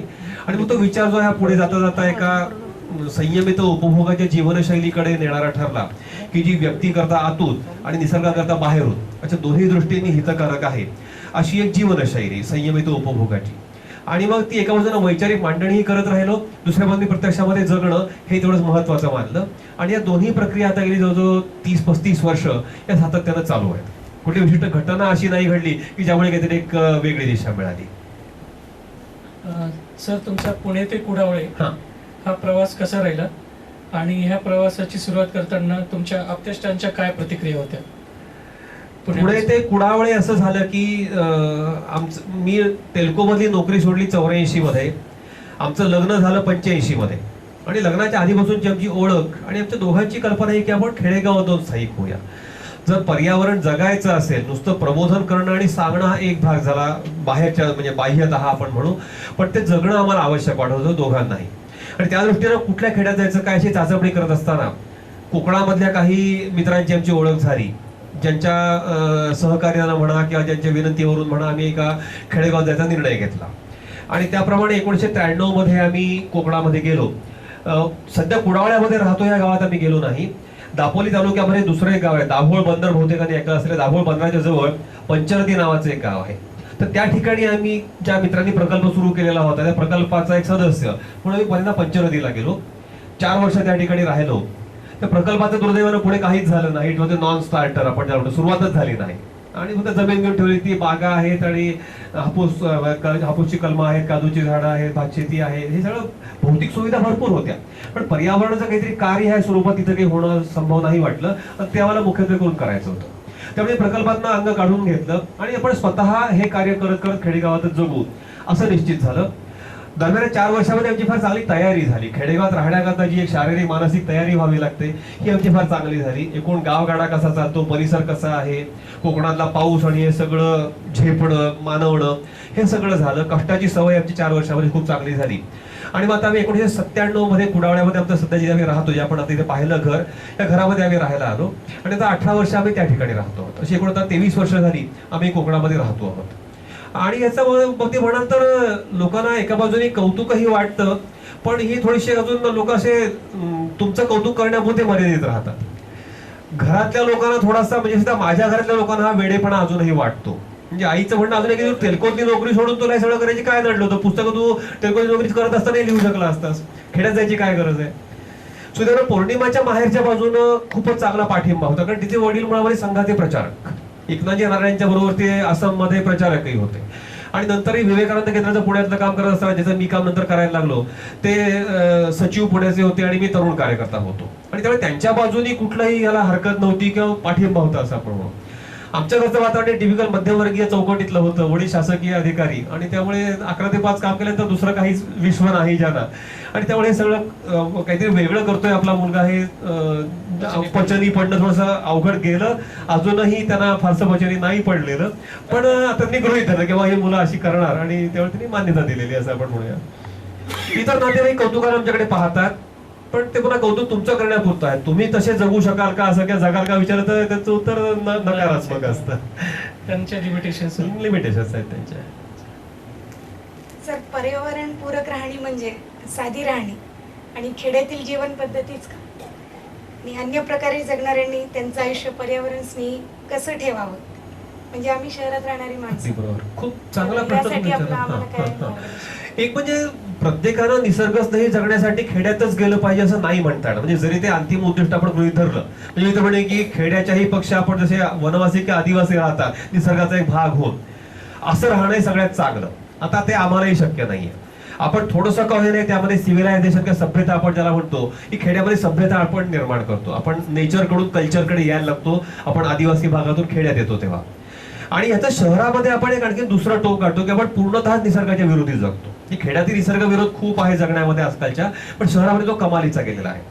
तेव्हा ह्या उलट्या दिशेमध्ये जेवढं जाता येईल तेवढं आपलं जीवन अधिकाधिक निसर्गस्नेही बनत जाईल असं मला वाटतं. शहर सोडून छोट्या शहर, म्हणजे मोठं शहर सोडून छोट्या शहरात जाणं, छोटं शहर सोडून खेडेगावात जाणं, खेडेगाव सोडून आणखीन जंगलामध्ये जाता आलं अधिक चांगलं. पण हे सगळं शक्य नाही तोवर आपण इतरत्र काही करू शकणार नाही का, तर तसं नाहीये. म्हणजे आपण शहरात राहूनही निसर्ग स्नेही जीवन जगण्याकरता खूप काही करू शकतो, ते प्रत्येकानं केलं पाहिजे. उदाहरणार्थ बा संसाधनांची बचत करणं हे शहरातही केलं पाहिजे. म्हणजे असं कागदाची बचत शहरात झाली पाहिजे. प्लॅस्टिकचा वापर टाळणं, कॅरी बॅग न वापरणं हे शहरातही झालं पाहिजे. आपला ऊर्जेचा वापर कमी करणं, विजेचा वापर कमी करणं, गॅसचा वापर कमी करणं, इंधनाचा सगळ्या प्रकारच्या वाहनाचा वापर कमी करणं, हा जो सगळा ऊर्जांचा वापर कमी करणं आहे हे शहरातही सहजपणे होऊ शकतं. तंत्रज्ञानाचं फार मोठं आक्रमण आपल्यावरती सध्या झालेलं आहे. हे जीवनामध्ये तंत्रज्ञान जेवढं कमी होईल तेवढी आपली जीवनशैली निसर्गच नाही होणार आहे. आणि त्यामुळे ह्या गोष्टी शहरात राहूनही करता येईल. उदाहरण अनेक कामात आपण जी यंत्र वापरतो की नाही वापरायची. कपडे धुण्याकरता यंत्र नाही वापरायचं, प्रत्येकानं आपले कपडे हाताने धुवायचे. तंत्रज्ञान कमी झालं, ऊर्जेचा वापर कमी झाला. मिक्सर नाही वापरायचा, खलबत्ता वापरा, पाटा वरवंटा वापरा. तंत्रज्ञान साधं सोपं झालं, ऊर्जेचा वापर कमी झाला. पेट्रोलवरचं वाहन वापरायचं नाही, सायकलिंग करायचं किंवा चालायचं, हा झाला ऊर्जेचा कमी वापर आणि अधिक श्रमाधारित जीवन. माझं म्हणणं शहरात राहूनही करता येऊ शकतं असं बरंच काही. ऊर्जेबाबतीत संयमित राहिलं पाहिजे. निश्चितपणे ऊर्जा आणि तंत्रज्ञान दोन्ही बाबतीमध्ये त्याची दिशा अशी असली पाहिजे की अनवीकरणक्षम ऊर्जांकडून नवीकरणक्षम ऊर्जांकडे. म्हणजे वीज आणि दगडी कोळसा आणि खनिज तेल ह्याच्या आधारे आपण जे सध्या जगतो आहोत त्याच्याऐवजी आपण सूर्याच्या ऊर्जेकडे अधिक यायचं आहे. पण म्हणजे बरं सूर्याची वीज बनवायची का, तर तेही योग्य नाही. सूर्याच्या उष्णतेचा आणि प्रकाशाचा थेट वापर करणं म्हणजे सौर ऊर्जेचा वापर करणं. कशापासूनही वीज बनवली की निसर्गाची हानी होते. तर सोलर फोटोव्होल्टेक ह्या निसर्गस्नेहीमध्ये बसत नाही, किंवा पवन चक्क्या तयार करणं हे निसर्गस्नेही जीवनामध्ये बसत नाही. त्या एकूणच ते ऊर्जेच्या दृष्टीनं चुकीची गोष्ट आहे. त्यालाच आपण अपारंपरिक ऊर्जा, जो आता परवलीचा शब्द आहे, हा फोटो चुकीचा आहे. म्हणजे मी कधी कधी शब्दाचं मला गमत वाटते की ज्या ऊर्जा फक्त 200 वर्ष वापरामध्ये आहेत त्या आपल्या पारंपरिक ऊर्जा झाल्या. म्हणजे दगडी कोळसा किंवा पेट्रोलियम तेल किंवा वीज, आणि त्याच्या आधी हजारो वर्ष माणूस वापरतो आहे त्या अपारंपरिक म्हणायचं. हे कसं काय मला कळलं नाही. आणि त्यामुळे माझ्याकडे मुळात शब्द चुकीचे आहेत. पण तथाकथित ज्या अपारंपरिक म्हणतो ह्या ऊर्जा ही निसर्गस्नेही नाहीत हे आपण लक्षात ठेवायचं. सोलार पॅनेल पासून वीज बनवणं ही ग्रीन एनर्जी नाही. विंडमिल पासून वीज बनवणं, पवनचक्कीपासून वीज बनवणं ही निसर्गस्नेही नाही. याचं कारण असं आहे की एंट्रॉपी नावाची एक फिजिक्समध्ये जी काही संकल्पना आहे ती आपल्याला असं सांगते की कुठल्याही गोष्टीचं ऊर्जेमध्ये म्हणजे विजेमध्ये रूपांतर करत असताना एनर्जी एफिशियन्सी फार कमी होत जाते. एक सोलर पॅनेल तयार करायकरता आधी जेवढी ऊर्जा खर्च करावी लागते तेवढी ऊर्जा त्या सोलर पॅनेल पासून आयुष्यभरामध्ये आउटपुट म्हणून मिळत नाही. तो निगेटिव्ह प्रोड्युसर ऑफ एनर्जी. हेच विंडमिलच्या बाबतीमध्ये आहे, हेच अणुविजेच्या बाबतीमध्ये आहे, हेच औष्णिक आणि जलविद्युत केंद्रांच्या बाबतीमध्ये आहे. त्यामुळे सगळ्या ऊर्जा आपण संपवत नेतो आहोत. आपण अधिकाधिक काय म्हणतो ऊर्जेच्या बाबतीमध्ये विनाशाकडे जातो आहोत. आणि त्यामुळे कुठल्याच ऊर्जा योग्य नाही. सूर्याचा प्रकाश आणि उष्णता थेट वापरणं, वाऱ्यामध्ये जे काही कपडे सुकवणं किंवा धान्य सुकवण्याकरता ते वापरणं हाच योग्य उपयोग आहे त्यांचा. म्हणजे अति वापरामुळे आपण निसर्गाच्या परत हानी करतो निसर्गाची सगळ्या प्रकारची. म्हणजे एखादा भूकंप असेल किंवा एखादं हे असेल, असं एखादा महाप्रलय किंवा अशा गोष्टी कधी आपल्या अशा वागण्यामुळे होऊ शकतात. म्हणजे आता हे जे ग्लोबल वॉर्मिंग, जागतिक तापमानवाढ ही जी सध्या एक महत्वाचा आपण ज्याला की इश्यू म्हणतो पर्यावरणाच्या बाबतीमधला, ह्याचे परिणाम जे काही आहेत हे महाभयंकर आहेत खरं तर. आणि आज असं मानलं जातं की हे जे कार्बन डायऑक्साईड हवेमधला वाढतो आहे बेसिकली या सगळ्या इंधनांच्या वापरामुळे कार्बन डायऑक्साईड आपण हवेमध्ये सोडतो. दगडी कोळसा जाळला, औष्णिक विजे करता हवेत कार्बन डायऑक्साईड सोडला. पेट्रोलियम तेलाचा पेट्रोल किंवा डिझेल म्हणून वापर केला, आपण कार्बन डायऑक्साईड हवेमध्ये सोडला. आणि हा कार्बन डायऑक्साईड जो काही वाढतो आहे, प्रमाण फार भयंकर वेगानं वाढतंय. औद्योगिक क्रांतीच्या सुरुवातीच्या काळामध्ये जो 280 पार्ट्स पर मिलियन, दशलक्षामध्ये 280 भाग, हे जे 250 वर्षापूर्वी प्रमाण होतं हे आता दशलक्षामध्ये 400 भाग एवढं झालेलं आहे. आणि हे अवघ्या 10 वर्षामध्ये जेव्हा 420 पार्ट्स पर मिलियन या एका स्टेजला पोहोचेल तेव्हा अपरिवर्तनीय परिणाम, दुष्परिणाम आपण ज्याला म्हणतो, हे पृथ्वीच्या पर्यावरणावरती होणार आहेत. अवघ्या 10 वर्षामध्ये 2025 ही एक लिमिट सगळ्या तज्ञांनी ठरवलेली आहे.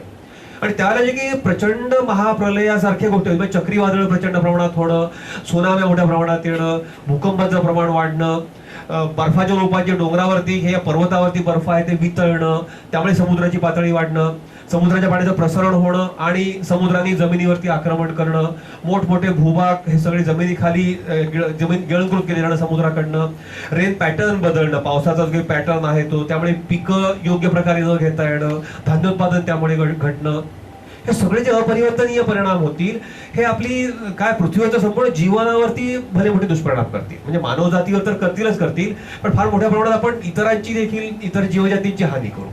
निसर्गाची हानी होईल का? माझं म्हणणं हानी होणार. निसर्ग पुन्हा सुस्थापित होईल एक 500 वर्षांनी, 1000 वर्षांनी, 2000 वर्षांनी. मात्र माणूस जात जी काही आहे ही वाईपआउट झालेली असेल निसर्गामधनं. त्यामुळे मला वाटतं की आपण स्वार्थाकरता निसर्ग स्नेही जीवन जगलं पाहिजे. निसर्गाकरता काही करायचीच गरज नाही. निसर्ग समर्थ आहे स्वतःला पुन्हा संतुलित करायला. आजच्या जगात जी ई गॅजेट्स, इलेक्ट्रॉनिक गॅजेट्सची जी भडीमार चालू आहे, एका घरात कमीत कमी 5 ते 10 गॅजेट्स आहेत वेगवेगळे. त्याचा याच्यावरती कसा हे होतोय? खूपच मोठं. कारण सगळी इलेक्ट्रॉनिक गॅजेट तयार करायकरता ऊर्जा लागते, चालवायकरता ऊर्जा लागते, आणि ह्यामध्ये जो ई कचरा तयार होतो ह्याचं पुढे काय करायचं ह्याची उत्तर आपल्यापाशी नाहीत. आणि त्यामुळे फार मोठं जगामधल्या एकूण कचऱ्यापैकी ई कचऱ्याचं अतिरेकी प्रमाण आहे, आणि या सगळ्यामध्ये विषारी धातू आहेत. आणि हे विषाऱ्यातून जर पुढे काय करायचं आपल्याला माहित नाही. प्लॅस्टिकचा फार मोठा वापर होतो इलेक्ट्रॉनिक सगळ्या इक्विपमेंट्समध्ये. आणि हल्ली असं होतं की हा सगळा ई कचरा गोळा होतो नाही असं एका ठिकाणी थोडासा काहीतरी उपयुक्तचे धातू होतात, ज्यामध्ये सोन्याचा काही भाग आहे, तांब्याचा काही भाग आहे, असे सगळे उपयुक्त धातू जे आहेत हे काढून घेतले जातात, की ज्याचं प्रमाण आपण धरू की 5 ते 10% आहे. आणि बाकी 90% किंवा 95% जो ई कचरा आहे हा नुसता फेकून दिला जातो. तो लँडफिल म्हणून वापरायचा, त्या जाळून टाकायचा. तो जाळला तर डायऑक्सिन सारखी द्रव्य हवेमध्ये आपण सोडतो की जे महाभयंकर विषारी आहेत, कॅन्सर निर्माण करणारी. आणि जमिनीखाली काढला तर पाण्याबरोबर ती सगळी लीच आउट होतात आणि पुन्हा पाणी विषारी बनतं, जमीन विषारी बनते. त्यामुळे सगळं ई कचऱ्याचं काय करायचं फार मोठी समस्या आज आपल्या पुढे आहे, जिला उत्तर नाही. ते वापरताना फार बरं वाटतं की मॉडर्न लाईफस्टाईल मी जगतो आहे इलेक्ट्रॉनिक गॅजेट्स वापरून. त्याची किंमत जी काही आहे ती आपल्याला फार मोठी मोजावी लागणार आहे. इव्हन आपण जो ईमेल करतो किंवा SMS करतो त्याच्यातनं पण काही अगदी मोबाईलमुळे अनेक प्रकारचे तोटे होतात. आपण ते मान्य करत नाही, कारण शेवटी मोबाईल ही इंडस्ट्री वाढायला हवी आहे. त्यामुळे खोटे रिपोर्ट प्रसिद्ध होतात. पण मोबाईलमुळे आणि पहा, मोबाईलचा जरी सांगतात की आपण ज्या 3 महत्वाच्या शरीरामधले अवयव आहेत, मेंदू कानापाशी आपण धरला, मेंदूच्या जवळ राहतो, आपण वरच्या खिशामध्ये ठेवतो की जे हृदयाच्या जवळ आहे, किंवा काही अशा खालच्या पॉकेटमध्ये ठेवतात की ते जननेंद्रियाच्या जवळ आहे. नेमक्या या 3 ठिकाणी ह्या एका महाभयंकर इक्विपमेंटची आपण स्थापना केलेली आहे. त्याच्या शरीरावरती तोटे होत आहेत, मेंदूच्या वरती काही दुष्परिणाम होतात असं काही अभ्यासामध्ये आढळून आलेलं आहे. आणि ईमेल करणं काय सगळं करणं काय ह्याच्याकरता प्रचंड ऊर्जा खर्च होतो. म्हणजे आपण आपल्याला की ईमेल आपण की कागद वाचवतो, अरे कागद आपण वीज खर्च करतो. शिवाय आपण जे ईमेल करतोय सगळे सॅटेलाइटवर इकडून तिकडे जात असतात, की शेवटी ते अपलिंकिंग आपण सॅटेलाइटशी करत असतो. हे सॅटेलाइट सोडण्याकरता किती ऊर्जा खर्च झाली. एक अग्निबाण जेव्हा प्रक्षेपित केला जातो सॅटेलाइट करता, हा किती ऊर्जा प्रचंड वापरत असतो. तो सॅटेलाइट आणि सगळी यंत्रणा चालवण्याकरता किती ऊर्जा खर्च होते. ह्या सगळ्या ईमेलचं मॉनिटरिंग, जी ईमेल आपली जो सर्व्हर आहे त्या ठिकाणी आपण जीमेलवरून ईमेल केला तर जीमेलच्या कुठली जिकडे अमेरिकेमध्ये कंपनी ज्या ठिकाणी असेल तर ते सगळं त्या ठिकाणी एकत्र केलं जातं, ते साठवलं जातं फार मोठा काळ. पोलिसांना ती माहिती नंतर उपलब्ध होऊ शकते. इतकं सगळं काळी साठवण्याकरता किती ऊर्जा लागते. माझा कॉम्प्युटर वापरण्याकरता मला फार थोडी ऊर्जा लागेल, पण जेव्हा 1 अब्ज लोक कॉम्प्युटरवरून असे मेसेजिंग करायला लागतील तर ऊर्जा किती लागेल मोठ्या प्रमाणात. एका बाजूने ऊर्जेची संसाधनं आहेत का, दुसऱ्या बाजूने होणाऱ्या प्रदूषणाचं काय. अशा फार मोठ्या समस्या ईमेलिंग मध्ये म्हणा किंवा कॉम्प्युटर वापरण्यामध्ये म्हणा किंवा नेट वापरण्यामध्ये आहेत. पण या सगळ्यामध्ये मार्केट वाढतं आणि GDP वाढतो, म्हणून आपण त्याला विकास म्हणतो. त्या विकासाची किंमत किती मोजायला प्रत्येकाने मी नेहमी प्रश्न विचारतो, विकासाची किंमत काय. ईमेल हा जर विकास असेल तर त्याची किंमत किती आपण मोजतो. अणुवीज तयार करणं हा विकास असेल, त्याची किंमत काय मोजावी लागते. वाहतुकीमधली वाढ झाली, वाहनांचं अधिक उत्पादन झालं म्हणजे विकास असेल, किंमत काय मोजावी लागते. धान्य उत्पादन वाढलं, जमिनीचा कस कमी होण्याच्या रूपाने किंमत किती मोजावी लागते. आता किमती सगळ्या ऑफिशियली दडवल्या जातात. इकॉनॉमिक्स मध्ये याला म्हणतात एक्सटर्नलायझेशन ऑफ कॉस्ट. सगळ्या किमती ज्या आहेत त्या ताळेबंदाच्या बाहेर ठेवायच्या. फक्त जमेचा जो कॉलम आहे ताळेबंदाचा इकडचा, जमेचा कॉलम फुगत जातो. हे मिळालं जमा, ते मिळालं जमा, त्याचा खर्च काय. त्यामुळे खर्चाचा विचार न केल्यामुळे जर खरोखरीच वस्तुस्थिती दर्शवणारा आपण जर ताळेबंद मांडला तर आपल्याला असं लक्षात येईल की जमा जी काही होते आहे विकासाच्या नावाखाली त्याची फार मोठी अप्रमाण किंमत, काही पटीनं अधिक किंमत ही खर्चाच्या रूपाने मोजावी लागते. हे किमती दडवल्यामुळे विकास होते असं मी सिद्ध करू शकतो. आणि अर्थतज्ञ ऑफिशियली एक्सटर्नलायझेशन ऑफ कॉस्ट ही संकल्पना राबवून ही लवाडी करता आहेत. आणि मला नेहमी असं वाटतं की राजकारणी, अर्थतज्ञ आणि वैज्ञानिक या तिघांची एक अपवित्र युती, नेक्सस आपण ज्याला म्हणतो, ही झालेली आहे आणि वस्तुस्थिती दडवत आहेत. आमचे सगळे वैज्ञानिक म्हणतात अणुवीज स्वच्छ, सुरक्षित आणि अशा तऱ्हेची सगळी आहे म्हणून. अजिबात नाही. सगळ्यात भयंकर जर वीज कोणती असेल तर ती अणुवीज, कारण त्यामध्ये कार्बन डायऑक्साईडच बाहेर पडतो असं नव्हे, त्या जोडीला प्रचंड किरणोत्सर्गी कचरा तयार होतो जो पुढचे 2.5 लाख वर्ष आपल्याला सांभाळायचा आहे. कुठे सांभाळणार? 2.5 लाख वर्षामध्ये शिशाच्या डब्यात जो बंद केलेला असतो, जिथे कुठे आपण ठेवू समुद्राच्या तळाशी जमिनीमध्ये खंदक खणून खाली, त्याकडे 2.5 लाख वर्षामध्ये भूकंप होणार नाही, ज्वालामुखीचा उद्रेक होणार नाही. कोणी गॅरंटी देऊ शकेल? ब्रह्मदेव सुद्धा देत नाही गॅरंटी, पण आपले वैज्ञानिक देतात. हा काय प्रकार आहे?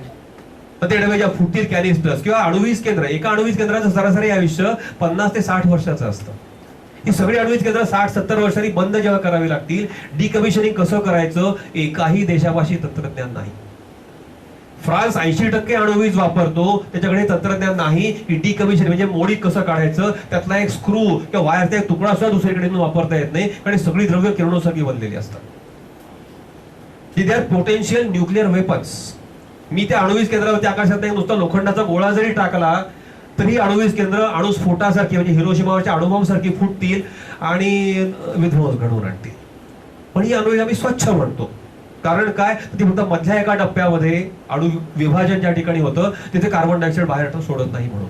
दृश्य स्वरूपात कार्बन डायऑक्साईड तो आधीच्या म्हणजे इंधन साखळी म्हणजे अणु युरेनियमचं उत्खनन ते आण्विक उर्वरित त्या बाकी सगळ्या साखळीमध्ये प्रचंड कार्बन डायऑक्साईड हवेमध्ये सोडला जात असतो. फक्त मधल्या एका टप्प्यावरती कार्बन डायऑक्साईड बाहेर पडत नाही म्हणून झापडबंदपणे अणुवीज स्वच्छ म्हणायची. It doesn't add to global warming. अरे पण आधीच्या इंधन साखळीचं काय, नंतरच्या इंधन साखळीचं काय? त्यामुळे आधीच्या लिंक्स आणि नंतरच्या लिंक्स जर विचारात घेतल्या, अणुवीज ही अजिबात स्वच्छ नाहीये, कार्बन एमिशन करतच असते ती. आणि शिवाय ही ऍडिशनल समस्या आण्विक उर्वरितांची. सम्यक विकास म्हणजे काय आणि सध्या जगात याविषयी काय प्रयोग सुरू आहेत याबद्दल आम्हाला काही माहिती देतात? सम्यक विकास ही एक विकासाची फार आपण म्हणून व्यापक संकल्पना आहे. त्याने थोडीशी आधी आपल्याला आजची विकासाची संकल्पना थोडक्यामध्ये सांगतो. मला थोपा वर्गात होईल कारण हा विषय माझा 2 तास बोलण्याचा आहे, त्यामुळे तुम्हाला 5 मिनिटांमध्ये उत्तर द्यायचं आहे मला, तर मी प्रयत्न करतोय, तुम्ही मला थांबा हवं तर मध्ये. सध्या विकास कशाला मानलं जातं थोडक्यामध्ये, तर आर्थिक वाढ किंवा भौतिक वाढ, फिजिकल ग्रोथ किंवा इकॉनॉमिक ग्रोथ जी काही आहे हिला डेव्हलपमेंट म्हटलं जातं. त्याची सरळ सरळ सांगण्याची व्याख्या जी काही कॉमर्सच्या पहिल्या दुसऱ्या वर्षाला आहे, development is growth measured in terms of GDP, gross domestic product मध्ये होणारी जी काही वाढ आहे तिला आपण विकास म्हणतो. आणि व्यक्तीच्या पातळीवरचा विकास म्हणजे पर कॅपिटा कन्झम्पशन सगळ्या गोष्टीचं वाढणं आणि पर कॅपिटा प्रोडक्शन सगळ्या गोष्टीचं वाढणं, म्हणजे तो विकास झाला व्यक्तीचा. मी जेवढे उपभोग जास्ती घेईन तेवढा मी अधिक विकसित, तुम्ही ऊर्जा जेवढी जास्ती वापरीन, संसाधनं जेवढी जास्ती वापरीन, त्या सगळ्याला काय म्हणायचं? व्यक्तीचा विकास. आणि या सगळ्याकडे जे उत्पादन करावं लागतं ते उत्पादन वाढलं की GDP वाढतो, तर म्हणायचं राष्ट्राचा विकास. पण ही सगळी संकल्पना इतकी संकुचित आणि भ्रामक आहे. खरं तरी संकल्पना विकासाची नाहीच, ही विनाशाची संकल्पना आहे. कारण मर्यादित संसाधनं, निसर्गामध्ये संसाधनं मर्यादित आहेत, या मर्यादित संसाधनांच्या आधारे अमर्याद भौतिक किंवा आर्थिक वाढ ही असंभव आहे तर्कतःच. म्हणजे लॉजिकली इम्पॉसिबल आहे, प्रॅक्टिकली तर आहेच आहे. मग आपण ही वाढ कशी करतो आहोत? तर भावी पिढ्यांकरता जी संसाधनं आहेत त्या निसर्गामध्ये ते आपण आज वापरून टाकतो आहोत. उद्याच्या पिढ्यांचं पाणी आपण आज उपसतो आहोत, उद्याच्या पिढ्यांकरता जी जंगलं आपण आज तोडतो आहोत, उद्याच्या पिढ्यांकरता जमिनीमधला कस आपण आज वापरून टाकतो आहोत. हे उद्याकरता शिल्लक आहे म्हणून आपण आज वापरतोय आणि ही दिवाळी साजरी करतोय विकासाची. उद्याच्या पिढ्या कशाच्या आधारे जगणार आहेत? काही उत्तर नाही आपल्यापाशी. त्यामुळे असं म्हणलं जातं की आता विकास जो काही आहे it's a non sustainable development. हा धारणाक्षम विकास नाही, हा टिकाऊ विकास नाही. केव्हा ना केव्हा तरी या भुईजळ्यामधली जादू संपणार आहे आणि एक अंधार पसरणार आहे सगळीकडे. त्यामुळे व्हॉट इज सस्टेनेबल डेव्हलपमेंट? मग सम्यक विकासाचा एक भाग आहे सस्टेनेबल डेव्हलपमेंट, धारणाक्षम विकासाचा, की ज्यामध्ये भावी पिढ्यांच्या उपजीविकेच्या संधी कायम ठेवून आपली आजची उपजीविका चालवायची. त्यांच्याकरता हवा शुद्ध राहिली पाहिजे, त्यांच्याकरता भरपूर पाणी उपलब्ध राहिलं पाहिजे, तेवढंच पाणी आज वापरण्याचा मला अधिकार आहे. त्यांचं पाणी हिरावून घेण्याचा अधिकार नाहीये, त्यांचं पाणी अधिक अशुद्ध करण्याचा मला अधिकार नाहीये. त्यांच्याकरता जमिनीचा कस टिकवून ठेवण्याची जबाबदारी आज माझ्यावरती आहे. त्या भावी पिढ्यांच्या उपजीविकेच्या संधी कायम ठेवून त्या मर्यादेमध्ये मी जेवढे काही उपभोग आणि उत्पादन आज करू शकतो तेवढंच करायचं आहे. त्या विकासाला म्हणायचं धारणाक्षम किंवा सस्टेनेबल डेव्हलपमेंट. पण ह्यामध्ये सगळा विचार झाला भौतिक विचार झाला, फक्त चरितार्थाचा, उदरनिर्वाहाचा, बाकी सगळ्या मानवी गरजा भागवण्याचा. या व्यतिरिक्त मानवी जीवनाची काही अंगच नाही आहेत का? आजच्या विकासामध्ये मानवी जीवनाच्या भौतिकेतर अंगांचा विचारच नाहीये. माझ्या मानसिक विकासाचं काय, माझ्या बौद्धिक विकासाचं काय, माझ्या आध्यात्मिक विकासाचं काय, कुटुंब व्यवस्थेच्या विकासाचं काय, समाजांच्या विकासाचं काय, राष्ट्रांच्या विकासाचं काय आणि अंतिमतः निसर्गाच्या विकासाचं काय. हे जे सगळे आयाम आहेत विकासाचे, हे सगळे आयाम ज्यामध्ये विचारामध्ये घेतले जातात त्याला म्हणायचं सम्यक विकास. त्याची साधारणपणे उदाहरण उपमा म्हणजे एक 8 पाकळ्यांचं कमळ आहे. 8ही पाकळ्या जेव्हा उमलतात तेव्हा त्याला खराखुरा सम्यक विकास म्हणायचं. 4 पाकळ्या आहेत आंतरिक विकासाच्या: शारीरिक विकास, मानसिक विकास, बौद्धिक विकास आणि आध्यात्मिक विकास. या 4ही अंगांनी व्यक्तिमत्व फुलणं, विकसित होणं ही झाली आंतरिक विकासाची प्रक्रिया. आणि त्या जोडीला कुटुंब, समाज, राष्ट्र आणि पर्यावरण या बाह्य स्तरांवरतीही विकास होणं ही झाली बाह्य विकासाची प्रक्रिया. आणि ह्या 8ही स्तरांवरती जेव्हा विकास खरा होईल तेव्हा तो म्हणायचा सम्यक विकास. आज ह्याकडे आपलं दुर्लक्ष पूर्णपणे झालेलं आहे. सस्टेनेबल डेव्हलपमेंट जिथे होत नाही भौतिक पातळीवरची, सम्यक विकास ही फारच लांबची गोष्ट होऊन राहिली. पण असे प्रयत्न मात्र जगभर सगळीकडे चालू आहेत. त्याला आपण ग्रासरूट मुवमेंट म्हणतो, अशा चळवळीच्या रूपात चालू आहेत. ऑफिशियली फक्त भूतान ह्या एकमेव देश असा आहे की ज्याने विकासाची एक फार मोठी व्यापक संकल्पना आपल्या डोळ्यापुढे ठेवली, की ज्यांनी GDP पेक्षा GNH अधिक महत्वाचं आहे हे घटनेनुसार ठरवून टाकलंय. GDP म्हणजे ग्रॉस डोमेस्टिक प्रॉडक्ट, सकल घरेलू उत्पाद, एकूण राष्ट्रीय उत्पन्न. ते म्हणतात की GDP ला ठीक आहे महत्व आहे, लोकांची भौतिक स्थिती सुधारली पाहिजे, पण त्याही पेक्षा ते म्हणतात ग्रॉस नॅशनल हॅपीनेस हा वाढला पाहिजे. आणि संपूर्ण GNH संकल्पना, ग्रॉस नॅशनल हॅपीनेस, समाधान, जे काही राष्ट्रीय समाधान आहे ह्याला ते महत्वाचं मूलगामी स्थान देतात. आणि त्यांच्या संपूर्ण विकास नीतीची रचना त्यांनी GNHच्या आधारे केलेली आहे. एक छोटासा देश, आपल्याला माहित सुद्धा नसतो की आपला शेजारी देश आहे असं आपण म्हणतो, पण ह्या देशाचे राजे जे होते, माजी राजे जिग्मे सिंगे वांगचुक यांनी संकल्पना मांडली GNHची आणि फार सुंदर रीतीने ती विकसित केलेली आहे, की ज्यामध्ये विकासाच्या या सगळ्या अंगांचा विचार आहे. त्यामध्ये व्यक्तीचा विकास, समाजाचा विकास, पर्यावरणाची सुस्थिती, आर्थिक विकासही त्यामध्ये झाला पाहिजे. सगळ्या अंगांनी हा विकास केलेला आहे. ते 4 मुख्य आधारस्तंभ, 9 त्याचे आयाम, 33 निर्देशांक, सगळे त्याने फार सुंदर रचना विकास नीतीची. एकमेव छोटासा देश, आपल्या माहितीत सुद्धा नसतो आपल्याला, ह्या देशाला जगाला एक काय आदर्शभूत ठरेल अशी विकास नीती काय म्हणत पुढे ठेवलेली आहे. तो देश त्या दिशेने वाटचालही करतोय. आपण मात्र दुर्दैवी आहोत. या सगळ्या संकल्पना आपल्या संपूर्ण तत्वज्ञानामध्ये मध्यवर्ती आहेत, पण आपल्याकडची सगळ्या पक्षांची सरकारं याच्या विरोधी काम करतायत. दुर्दैव आहे आपलं फार मोठं. पुढचा प्रश्न आपण पौर्णिमाताईंना विचारतो आहोत. तुमची आणि दिलीपजींची भेट कशी झाली आणि शहर ते खेडेगाव हा जो प्रवास तुम्ही केलेला आहे त्याबद्दल आम्हा सर्वांना काय सांगा. माझी आणि दिलीपची भेट जवळ माझी आणि दिलीपची भेट म्हणलं तर टेल्को सोडल्यानंतर दिलीप विवेकानंद केंद्राचं पूर्ण वेळ काम करत होता आणि माझे वडील पण पुण्यामध्ये पुण्याचे सचिव होते विवेकानंद केंद्राचं, तेही काम करत होते. त्यामुळे दिलीपचं नेहमी आमच्याकडे येणं जाणं असायचं. आणि आमच्या घरामधली एक पद्धत असं म्हणूया की कोणी आलेली व्यक्ती ही बाबा वडिलांकडे आलेत ना मग त्यांचं चाललंय असं कधीच नसायचं. आमचे मित्र मैत्रिणी आले तरी घरातले सगळे एकत्र बसून गप्पा मारायचे, वडिलांकडे कुणी आलं तरी आम्ही सगळे घरातले एकत्र असायचो. आणि त्यातून दिलीपचे विचार मला अधिकाधिक समजत गेले, पटत गेले म्हणूया. आणि त्यामुळे आमचं लग्न जमलं असं म्हणूया. म्हणजे त्यांनी मग अशी सांगितलं की त्यांनी नोकरी सोडलेली होती आणि त्यानंतर आम्ही लग्न केलं. आणि माझी त्याला काही हरकत नव्हती आणि माझ्या घरच्यांची हरकत नव्हती. माझ्या कौशल्याला आपण दाद द्या बरं का. कारण मुळात माझा स्वभाव पण असा होता की ठीक आहे पैसे लागतात जगायला, पण चांगलं जगायला खूप कमी पैसे पुरतात. आणि फक्त पैसा मिळवणं हे काही जीवनाचं अंतिम उद्दिष्ट असू शकत नाही, त्यापेक्षा खूप काही जास्ती गोष्टी असाव्या लागतात. आणि दुसरं एक जे मुख्य कारण असं म्हणूया की आपलं बोलणं, उक्ती आणि कृती यामध्ये अंतर नसणं किंवा कमीत कमी असणं हे मलाही भावणारं होतं आणि त्यालाही भावणारं होतं. आणि त्यामुळे आमचे विचार जुळले. मी कॉलेजमध्ये असताना विद्यार्थी परिषदेचं कार्य करायची आणि त्यामुळे टिपिकल त्या वयामध्येच एक हे उद्दिष्ट असतं परिषदेच्या प्रत्येक कार्यकर्त्याचं की शिक्षण संपल्यानंतर 1-2-4 वर्ष तरी पूर्ण वेळ कार्यकर्ता व्हायचं आणि त्यानंतर मग काही पुढचा विचार करायचा. तसंच माझंही उद्दिष्ट होतं. पण सुदैवाने म्हणू दुर्दैवाने म्हणू की शिक्षण चालू असतानाच आमचं लग्न होऊन गेलं, त्यामुळे तो विचार बाजूला पडला. पण साहजिकच एक पूर्ण वेळ सामाजिक कार्य करत राहण्याचं एक जे माझं स्वप्न होतं तर ते मला असं वाटतं की 2-4 वर्ष पूर्ण वेळ काम करून नंतर रुटीन आयुष्य जगणं यापेक्षा आयुष्यभर पूर्ण वेळ कार्य करण्याची एक संधी मला या रूपाने प्राप्त झाली. आणि त्यामुळे हा निर्णय आम्ही घेतला असं म्हणून. आणि ग्रामीण भागाकडे म्हणाल तर मुळात मी म्हणलं असं की मुळात हा विचार आधी दोघांचा जमला आणि मग लग्नाचा निर्णय झाला. त्यामुळे तिथे कुठेही मनात संदेह निर्माण होण्याचं काही कारणच नव्हतं की आपण ग्रामीण भागात जाणार आहोत. हे आधीपासूनच ठरलेलं होतं. आयुर्वेद हे निसर्ग आणि पर्यावरण पूरकच आहे, हे तुम्ही दररोजच्या जगण्यातून सिद्ध केलंय. याविषयी जरा सविस्तर माहिती सांगा ना. साधारणपणे आयुर्वेदाकडे उपचार पद्धती म्हणून बघण्याचा एक दृष्टिकोन समाजाचा आहे.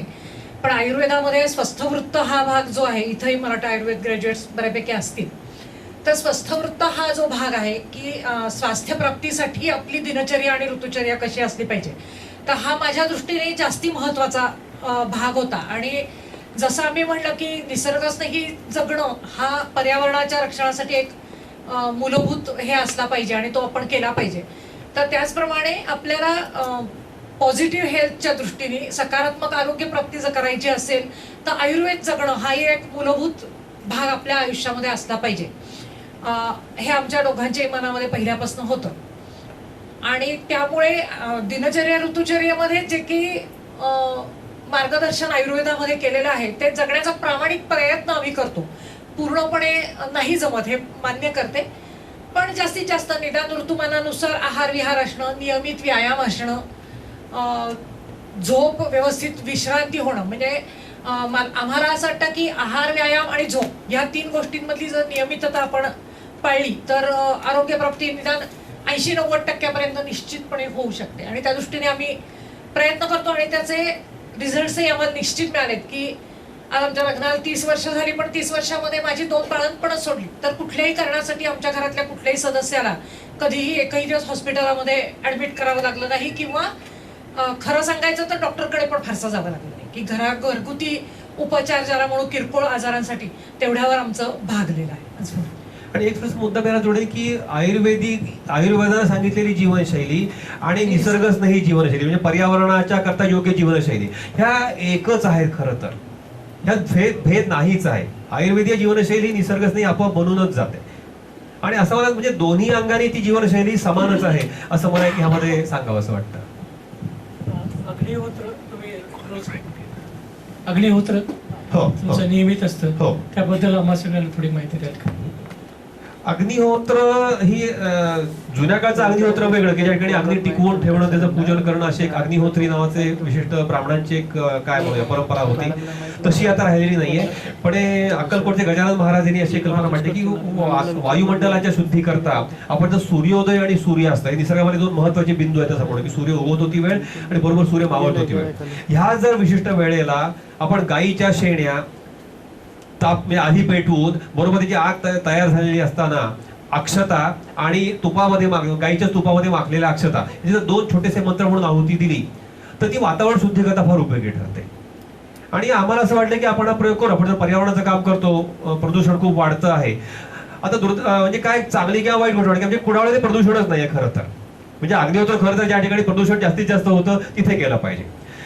आम्ही अग्निहोत्र म्हणजे वातावरण शुद्धीकरण तर करतोच, पण थोडी आम्हाला लवकर उठण्याची सवय लावावी म्हणून आम्ही ते खरं सुरू केलं. 2001 मध्ये सुरू केलं आणि नियमितपणे कुडाळ्यात ज्या वेळेला असतो आमच्या दोघांपैकी एक किंवा दोघंही जण तर कुडाळ्याचे रोज करायचं. आम्ही दोघं इथे आलोय, बंद आहे, ठीक आहे, 4 दिवस काही बिघडत नाही किंवा आम्ही चालवून घ्यावं लागेल.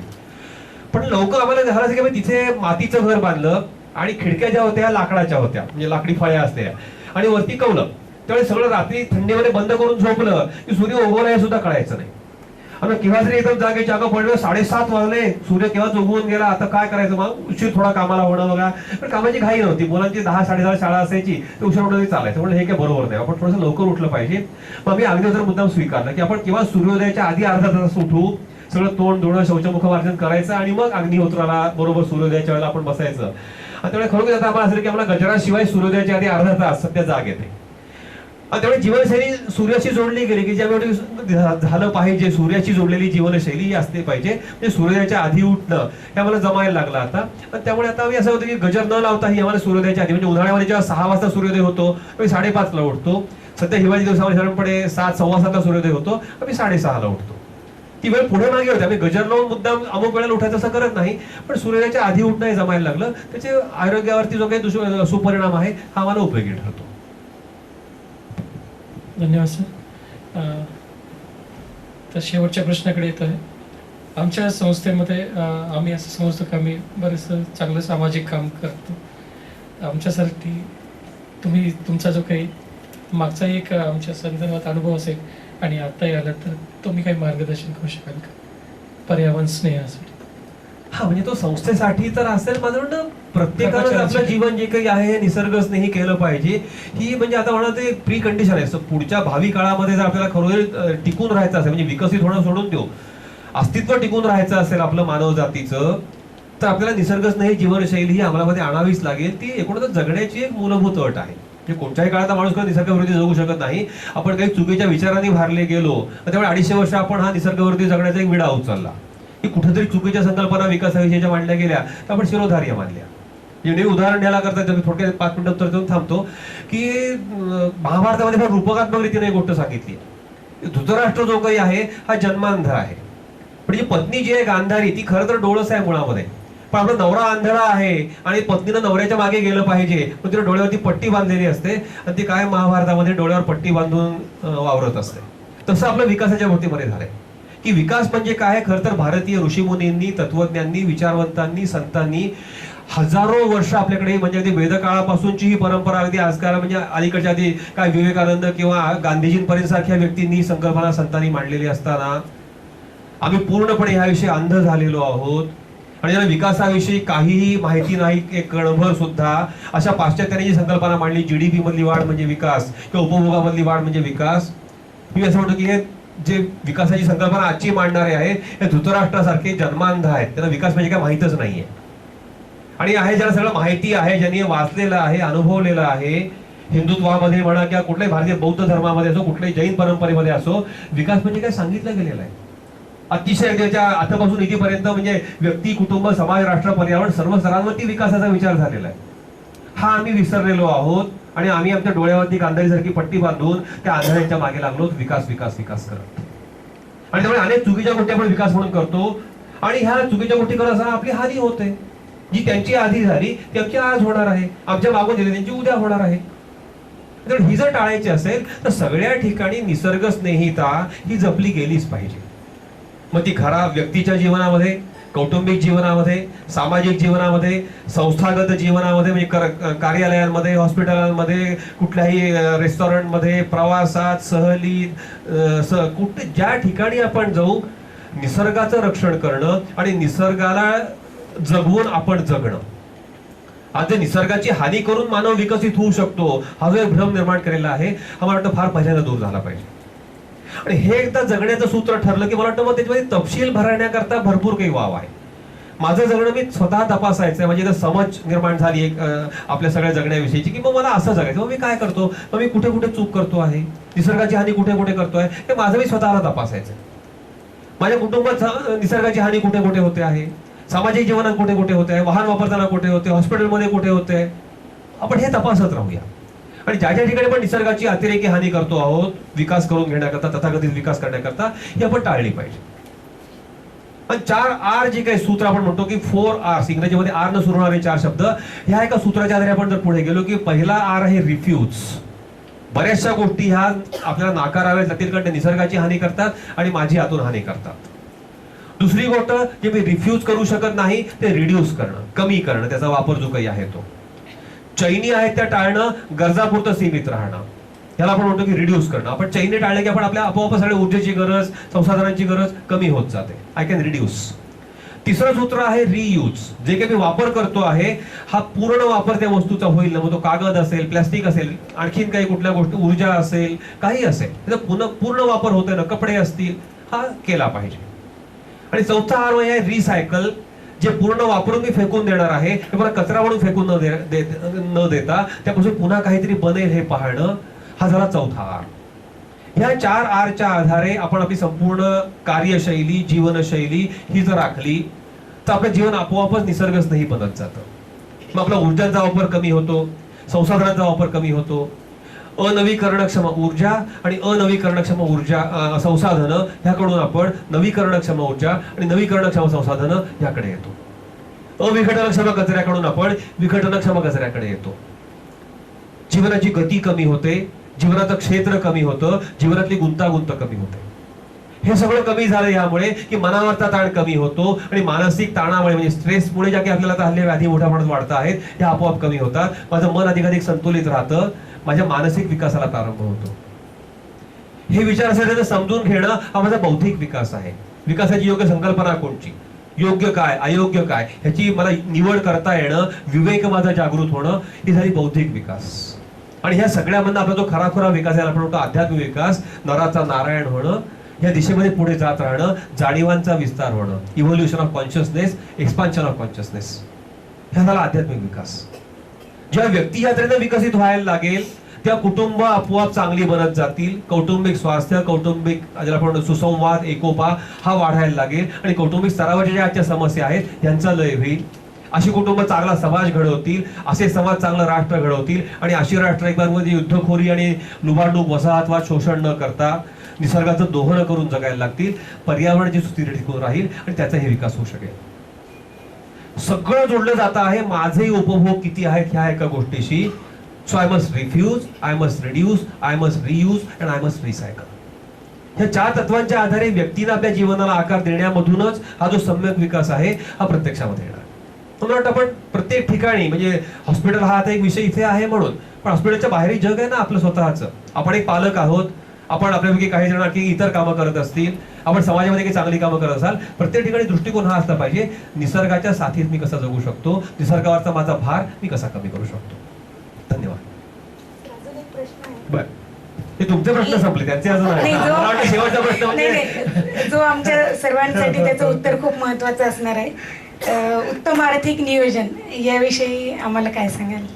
उत्तम आर्थिक नियोजन कुणाचं, व्यक्तीचं, कुटुंबाचं का तुम्ही अवलंबलेलं आहे. आम्ही काय केलं? मला वाटतं पौर्णिमा सांगेल, कारण पैसा तिच्या म्हणजे मिळवतो मी पण तो हातीच्या हातात जातो, त्यामुळे ती सांगेल आधी. खरं सांगायचं मगाशी म्हणलं त्याप्रमाणे आमचं मत असं आहे की चांगलं जगण्यासाठी खूपच कमी पैसे पुरतात. किंबहुना दुसरं आहे की जेवढे कमी पैसे असतील तेवढं आपण अधिक चांगलं जगू शकतो. कारण आपल्या मनावर ताण नसतो, जास्तीच्या मिळकतीची जपणूक कशी करू, गुंतवणूक कशी करू हा ताण नसतो. दुसरं आमच्या बाबतीमध्ये आम्हाला जो अनुभव आला की आपण गरजा कमी केल्या की मग आपली मिळकत पण कमी होऊन चालते आणि मग जास्त मिळवण्यासाठीचा जो काही ताण येतो तोही आपल्यावर येत नाही आणि त्यामुळेही आपण अधिक काय म्हणायचं जास्त सुखाने जगू शकतो. मुळात सुख आणि पैसा याचं व्यस्तप्रमाणे असं आम्हाला तरी वाटतं आणि अनुभव पण येतो. दुसरं मला वाटतं तुमच्या मनामध्ये कदाचित असा प्रश्न असेल की बऱ्याचशा वेळेला आपल्या मनामध्ये भीती असते की ठीक आहे आता छान चाललंय, पुढे जाऊन जर जास्ती पैशाची गरज पडली, काहीतरी मोठा आजारपण आलं आणि मग म्हातारपणाची तरतूद म्हणून काय, ते नियोजनाच्या विषयी काय केलं पाहिजे काय काय. तर आमच्या बाबतीमध्ये तोही विचार मी असा केला की कुठलाच माणूस असं ठरवू शकत नाही की म्हातारपणी मला किती पैसे लागले म्हणजे मला पुरतील, किती पैसे मी साठवले म्हणजे मला पुरतील किंवा अगदी मोठ्यात मोठं दुखणं आलं तरी मी त्यातून वाचू शकतो. तर त्या बाबतीमध्ये खरं सांगायचं तर आम्ही फार पुढचा विचार करायचा नाही असं लग्न करतानाच ठरवलं होतं. त्याला आम्ही अशी उपमा देतो की आपण टॉर्च हातात घेऊन निघालेलो आहोत. टॉर्च मी हातात घेतलं तर मला 10 पावलापर्यंत जे दिसतं आहे तिथपर्यंत मी गेले की मला पुढची 10 पावलं दिसणार जर माझ्या हातात टॉर्च मी पक्का धरून ठेवलेला असेल तर. आणि त्या दृष्टीने आम्ही नियोजन करत आलो म्हणून की मिळत गेले आम्हाला आतापर्यंत तरी. आणि असं वाटतं की म्हातारपणी मला हार्ट अटॅक आला तर तेव्हा बायपास करायला माझ्याकडे एवढे लाख रुपये आहेत का याची चिंता करून एकतर त्या पैशामध्ये धावत राहणं आणि त्या चिंतेमुळे तो हार्ट अटॅक येईल याची निश्चिंती करतो. तर त्यापेक्षा आपण आता चांगलं जगूया आणि मग म्हातारपणी काय होईल ते होईल, कधीतरी मरायचंच आहे, हार्ट अटॅकने मरूया. इतका साधा सरळ विचार आम्ही केलेला आहे आणि आम्हाला असं वाटतं की कितीही मिळवलं तरी ते कधीच पुरे पडत नाही, त्यामुळे त्याची फार चिंता नाही करू असा विचार करून आम्ही. आणि दुसरं एक वेगळं उत्तर बरं, ह्या आर्थिक नियोजनामध्ये आपण इन्कम आणि एक्सपेंडिचर, जमा आणि खर्च ह्याचं काही नियोजन करतो किंवा जमा एवढे तर मग आता खर्च किती करायचा, साठवून किती ठेवायचे. आमच्या आर्थिक नियोजनामध्ये मला उलटी समस्या येते की खर्च आम्ही खूप कमी केले, त्यानंतर मिळतात खूप जास्ती, आता त्या पैशांचं काय करायचं अशी आता उलटी चिंता आमच्या पुढे आहे. खरं तर तुम्ही नोकरी करत नाही काय, काळा पैसा भरपूर मिळवतो की काय, असं काही नाहीये. पण आता महिन्याचा खर्च तुम्हाला सांगतो, म्हणजे थोडंसं उघडपणे सांगायला काही त्याच्यामध्ये संकोच नाही आम्हाला. त्याच्यामुळे आम्हाला 2 जण आम्ही ज्या राहत असतो पुढावळ्यामध्ये, त्या सगळ्या तथाकथित आमच्या ज्या काही चैनी आहेत, त्या शहरी चैनी याची संकल्पना नाही, पण आम्ही जे चैनीज जातो त्यामध्ये आम्हाला 3,500 रुपये 4,000 रुपये धरून चाला एवढा महिन्याचा खर्च येतो 2 माणसाला. आणि माझं उत्पन्नाचे स्रोत काय आहे तर माझ्या पुस्तकातनं मिळणारं मानधन, व्याख्यानांचं मिळणारं मानधन, हे 2 म्हणजे उत्पन्नाचे स्रोत. आणि झालं असं की ह्यामधनं बराच काळ खूप जास्ती पैसा मिळत राहिल्यामुळे पुस्तकं सुदैवानं चांगली जातात, राजीव सारखे चांगले प्रकाशक मला मिळाले, मानधन प्रामाणिकपणे मला देतात, आणि सगळ्यांना खूप जास्ती पैसा मिळत गेला. तुम्ही करायचं काय मग एफडीला टाकायचे पैसे. ह्या वर्षी आपल्याला खर्च एवढा झाला, उत्पन्न एवढं जास्ती झालंय, एवढे रक्कम आपण एफडीला टाकू. ते एफडीचं मला व्याज मिळायला लागलं, की ते परत नको असलेला पैसा आणखीन मिळायला लागला, की पैशाचं करायची काय चिंता असताना. त्यामुळे ह्या सगळ्यामध्ये आम्हाला खूपच जास्ती पैसा मिळतो. आमचे समजा 3,500-4,000 हजार महिन्याचा खर्च असेल तर किमान त्याच्या 4 ते 5 पट दरमहा आम्हाला पैसे मिळतात. बरोबर वेळेपणा हा की ते पैसे जास्ती राहिले पुन्हा एफडी मध्ये टाकायचे, पुन्हा आणखीन व्याज मिळवायचं, हा वेळेपणा चाललाय. मग काही संस्थांना आम्ही देणग्या देतो किंवा चांगलं काम करतात. कारण आमच्या इथे बीड जिल्ह्यामध्ये एक आमचा गेवराईला संतोष गर्जे म्हणून आहे, एक अनाथाश्रम चालवतो, त्याला देणगी द्यायची. वनवासी कल्याण आश्रम काम करतं, त्याला देणगी द्यायची. काही संस्थांना आम्ही देणग्या देतो. पण तरी पण पैसा एवढा येतो आहे की याचं करायचं काय, आर्थिक नियोजन ही आमच्या पुढची समस्या आहे. कारण आमची जमा खूप जास्ती आहे आणि खर्च खूप कमी आहे. त्यामुळे आता हे कमी कसे करायची आमच्या पुढची चिंता आहे असं आपल्याला म्हणता येईल. धन्यवाद सर, तुम्ही आमचे सगळ्यांचे पर्यावरणावरती आणि आर्थिक नियोजनावरती डोळे उघडले. मी वर्षाताईंना विनंती करतो की त्यांनी आभार प्रदर्शन केलं.